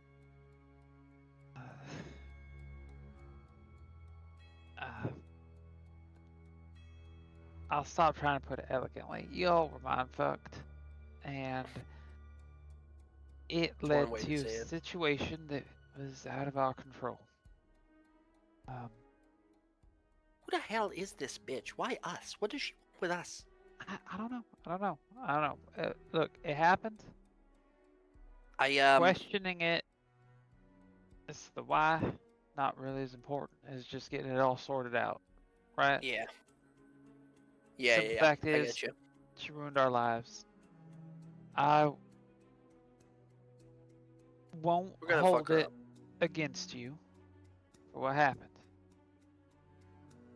Yeah, right? I get that. I know, like, now that I'm in control, I get that and all, but I don't think Kai is gonna see it that way. I don't think he wants to, and I don't. Yeah, I'll have to talk to him here before we leave. But Listen, it's not. You don't owe it to any of us to forgive us. I think that is least amount that needs to be said. But I don't know if I want to bring him along. You know what I mean? He's really distracted. He's really messed up right now. Like, I don't know what to do with him exactly. I think leaving him by himself is Just as, yeah. just bad. I mean, look, take it from someone who had their entire family betray them. When you're left alone with nothing but like your anger and your resentment there, it consumes you pretty fucking quickly. Right. Right. Okay, well, is there anything else? Any one of you has any questions? Like, I mean, hey, if you have magic to read my mind, go ahead. I'm not lying here. I'm telling you what I know, but Uh, I know very little. I had something that I was curious about. You're Mhm. an ice mage, correct? Yeah, I'm a wizard. I'm an evoker. So, it's just a long shot, but I was curious. I'll pull out my weapon that has like ice enchantment on it. Hmm. Any way you could increase the potency of this ice enchantment? Or is that not in your Well, forefront? I was just I curious since you're I could try. I'm not an expertise. enchanter. I could try with a little bit of my like ice expertise, but I can't promise it'll work. Give it a shot, though. Why not give it a shot? Okay. I used a what did I use? I told her what I used, the ice sickle thing that I gave her. Use the ice shard that you picked The up ice shard, on yep, your the ice journey shard very from early. the Yeah, she will try it. And ice is her sort of area expertise. She will try to give it a little minor update here. I'll give her advantage in the roll because this deals with ice. 28 on the Arcana here. She's a very skilled arcanist. She sort of inspects it for a moment. She says, "Okay, let me try." She presses her palm into it, and there's this icy sort of steam and fog that begins to sort of gather around. You watch as like icicles begin to appear on the sides of the wood in the barn, as this barn is like frozen nearly, as all of you guys feel the temperature drop to extreme measures.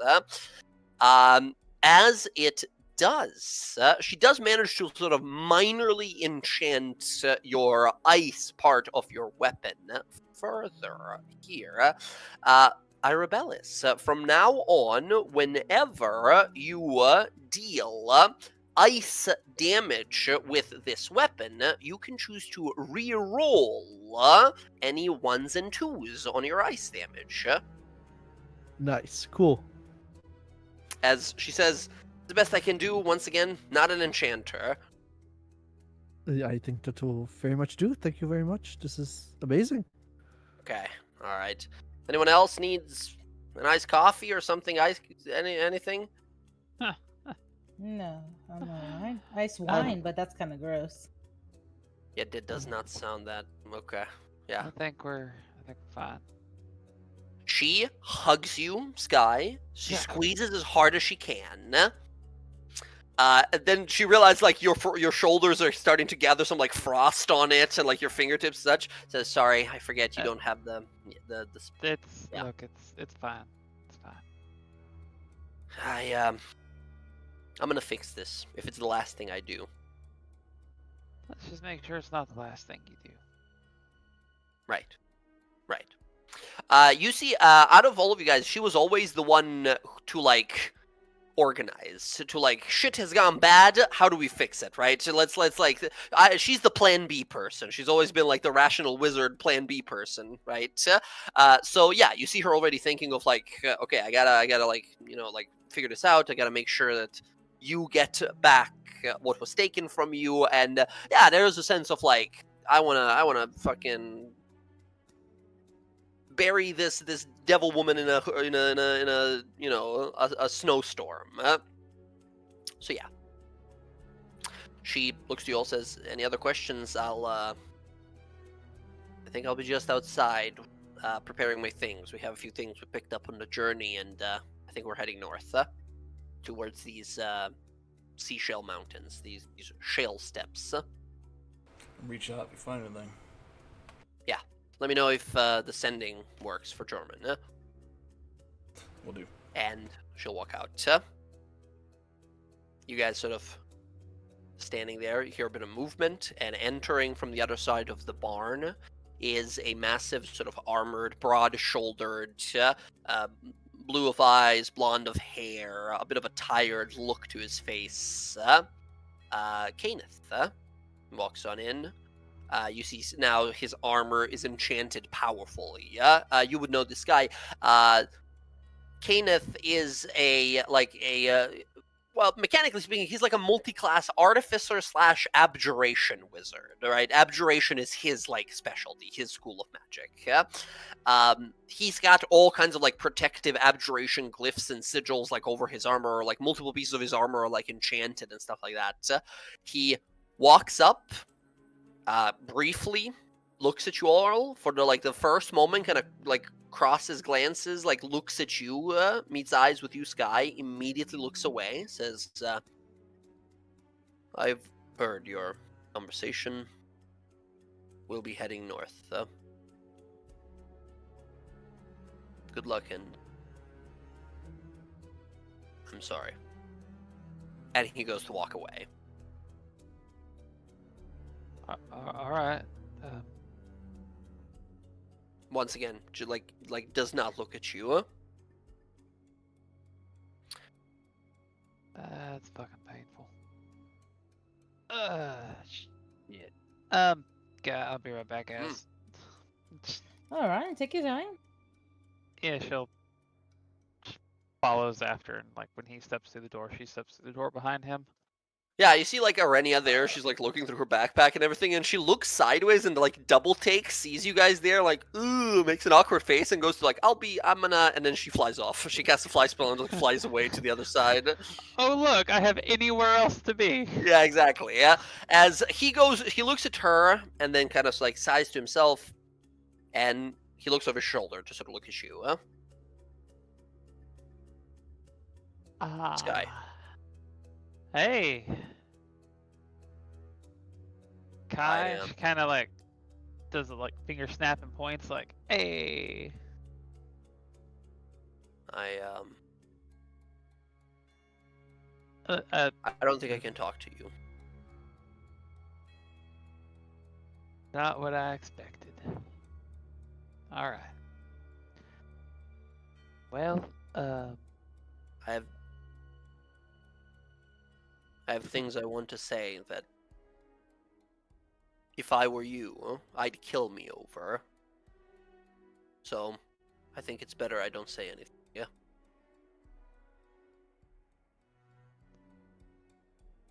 Alright. Fair enough. Bring her back alive.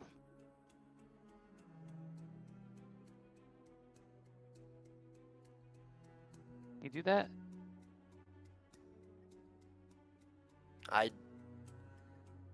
would die happily before I let anything Jay, happen you don't to own that any ball. of you. Good. Keep her safe. And You see his jaw sort of harden, as if he's clenching his teeth. Says, "We'll inform you everything you need to know. Anything." Yep, good. Well, safe travels then. I won't make this any more awkward. And she will step back and open the door and go back inside. Yeah, he. I think Sky doesn't see this because she opens the door and then everything goes. He looks up as you're sort of walking away. Yeah, and there is this sort of. I think once again being fucking ridiculously perceptive. Roxy, you catch it like from inside the building still.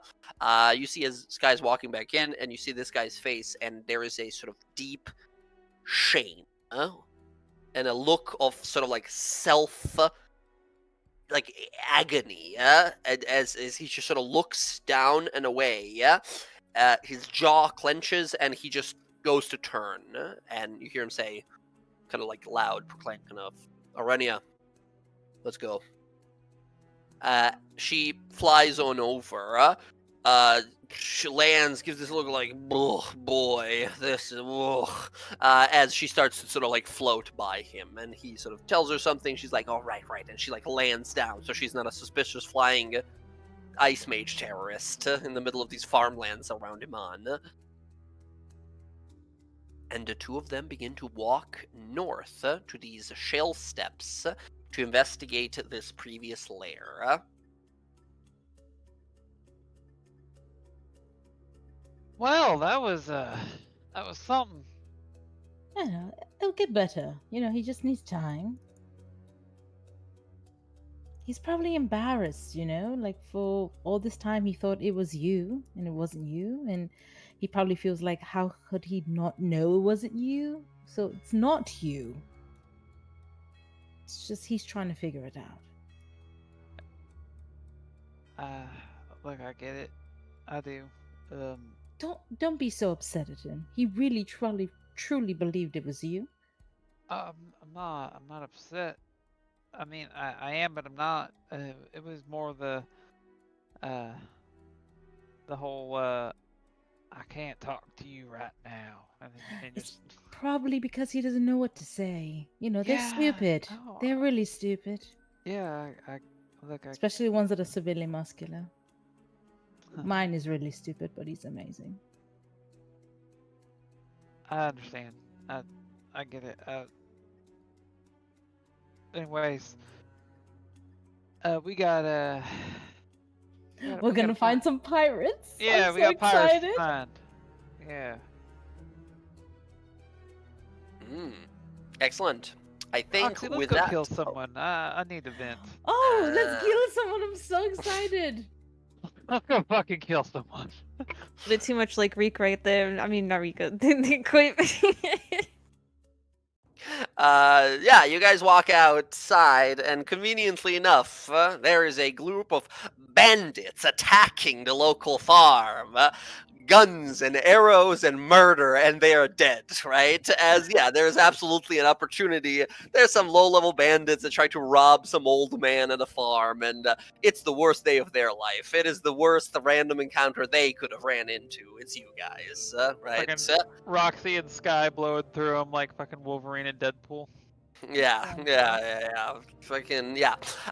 You guys are able to cleave through some bandits, some villains, and begin to make your way back to Iman. There, after some conversation, I mean, the options are as follows after gathering some information. Option 1, go to Ruins of Anoa, find some shady people who will, take your coin and take you to the most dangerous island on the continent, right? In the vicinity of the continent, to this Visa Isle. Nobody, like, legitimate is gonna want to do this. Like, no matter amount of money, because most people believe trip there is suicide. There's magical storms around, and gigantic monsters that emerge on the shores, and like winds that make no sense that whip your ship around, and you fall into a whirlpool and you're gone. Right? It's suicide. It's crazy. You wouldn't do it. You just wouldn't risk your crew for that. However, there are some more dubious types that exist around Ruins of Anoa. I mean, we know it well. That's, yes, where Sky was taken, where she was kidnapped. That's option 1. So the shady, like, go to the Ruins of Noah kind of situation. Number 2, there is a tale of a crazy, like, fisherman guy that lives in this location called Clare Point. Just some crazy old sailor who is apparently crazy enough to take people to the Visa Isle on a little, apparent, like, fishing boat. So your options are crazy fishermen or some shady pirate folk. I think Roxy, learning this information, you would probably lobby, I imagine, for the ruins of Anoa. Oh yeah, I'm not gonna trust some man in a fishing boat with all of us. Hell no, that's not enough space. We're talking about a week or so that we have to be there. That's It's on a bit of a journey, tiny-ass yeah. fishing boat.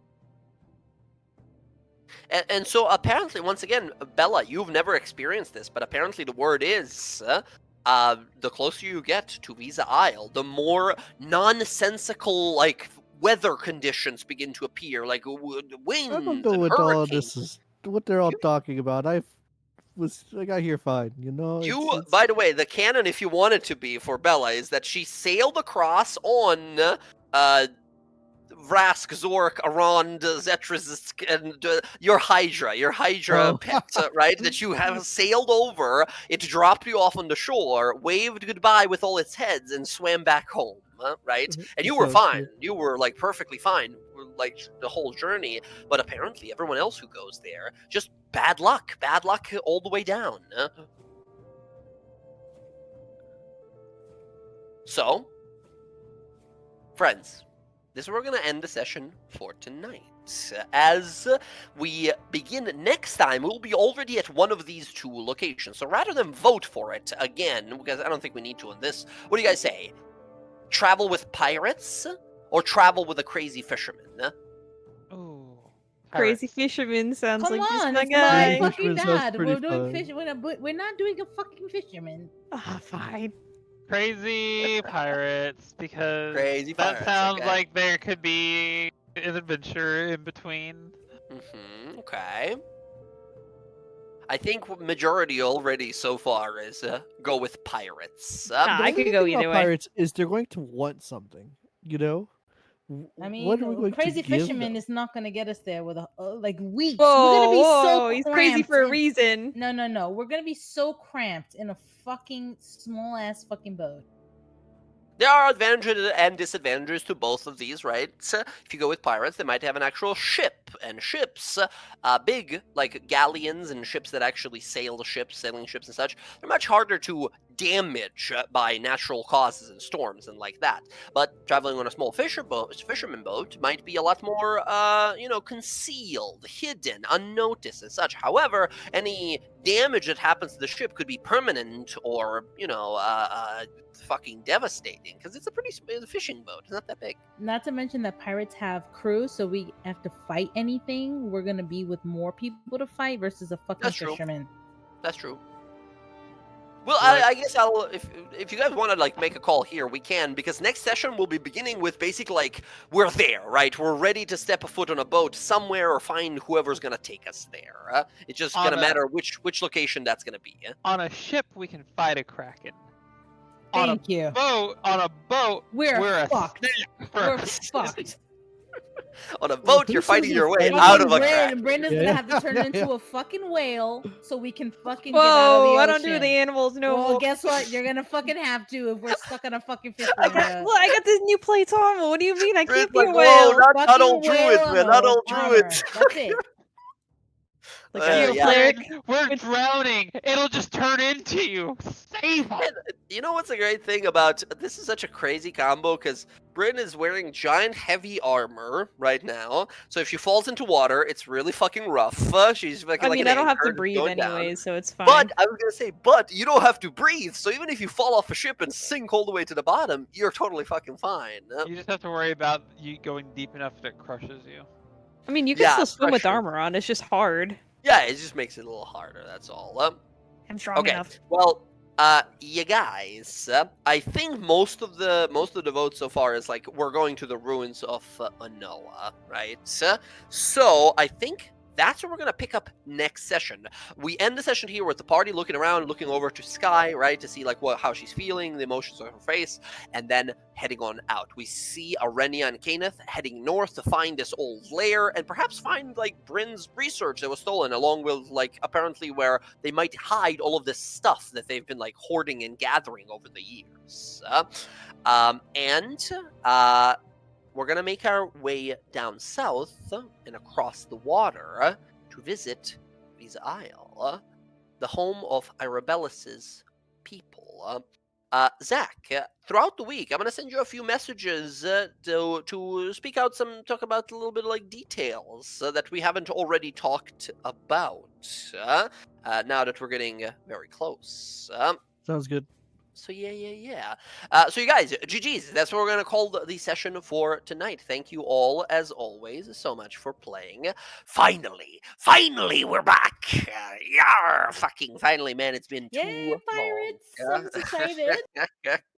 Yes, indeed.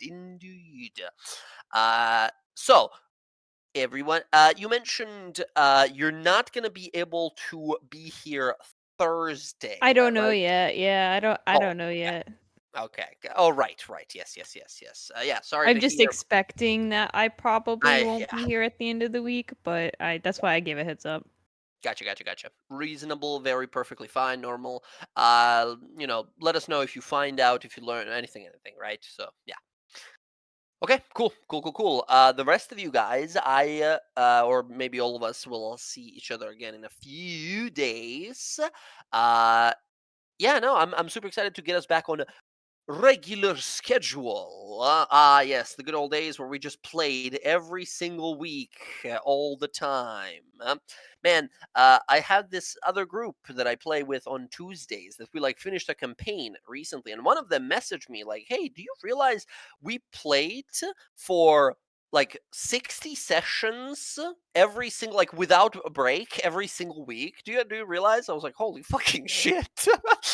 We had like consecutive 60 sessions every week. So that's my record to beat. And we I start remember in this time before Thursday. time when we. I remember. I remember when we played consecutively. Yeah. Then Was get a little it? dicey. uh That fucking power hates you.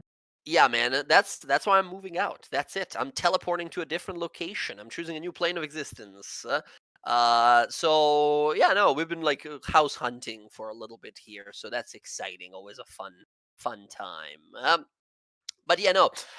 You guys, have a great week. Take care of yourselves. Take care of your loved ones. And I'm excited to roll some more dice with you guys. Thursday, we return back to the damp marshlands of Iothia Moorlands, where the party has just escaped some dangerous orcs. Dude, I've been pumped. I want to find about like Zarya's wife. That's what I've been pumped about, bro, for Yes. weeks. The very last thing that happened there, the person you ran into, that Ruka lady there.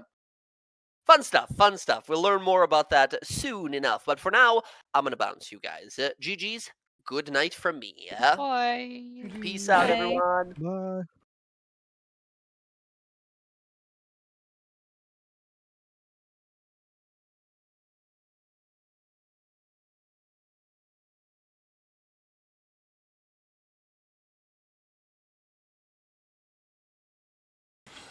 Okay, everyone. We're gonna wait for the spawn to see who catches it. So far, I'm the one that's thrown. Thanks for hanging out. That was our first session back for the DawnGuard in a while. That was fun. A lot of role playing. Pretty good. A lot of catching up. A lot of back history coming up for Sky and a little bit for Roxanne. Let's see. We are, as soon as the spawn ends here, we're gonna read out. I think, are they still playing? Yeah. We are gonna go see Pop Samurai, aka Jelani. A friend of mine, I've known him for a while. He has a podcast on Mondays at, I think, noon or 1 PST time, Pacific time.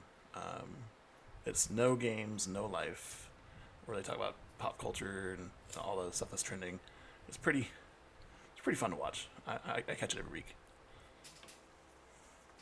Let's see. Did I catch it? Because I'm the only one that threw. Yeah, okay, so just I got it. All right, everyone, thanks for hanging out. The DawnGuard back on Sunday, and then we had the Wild Mount campaign on Thursday. Yeah, take it easy. Appreciate being here.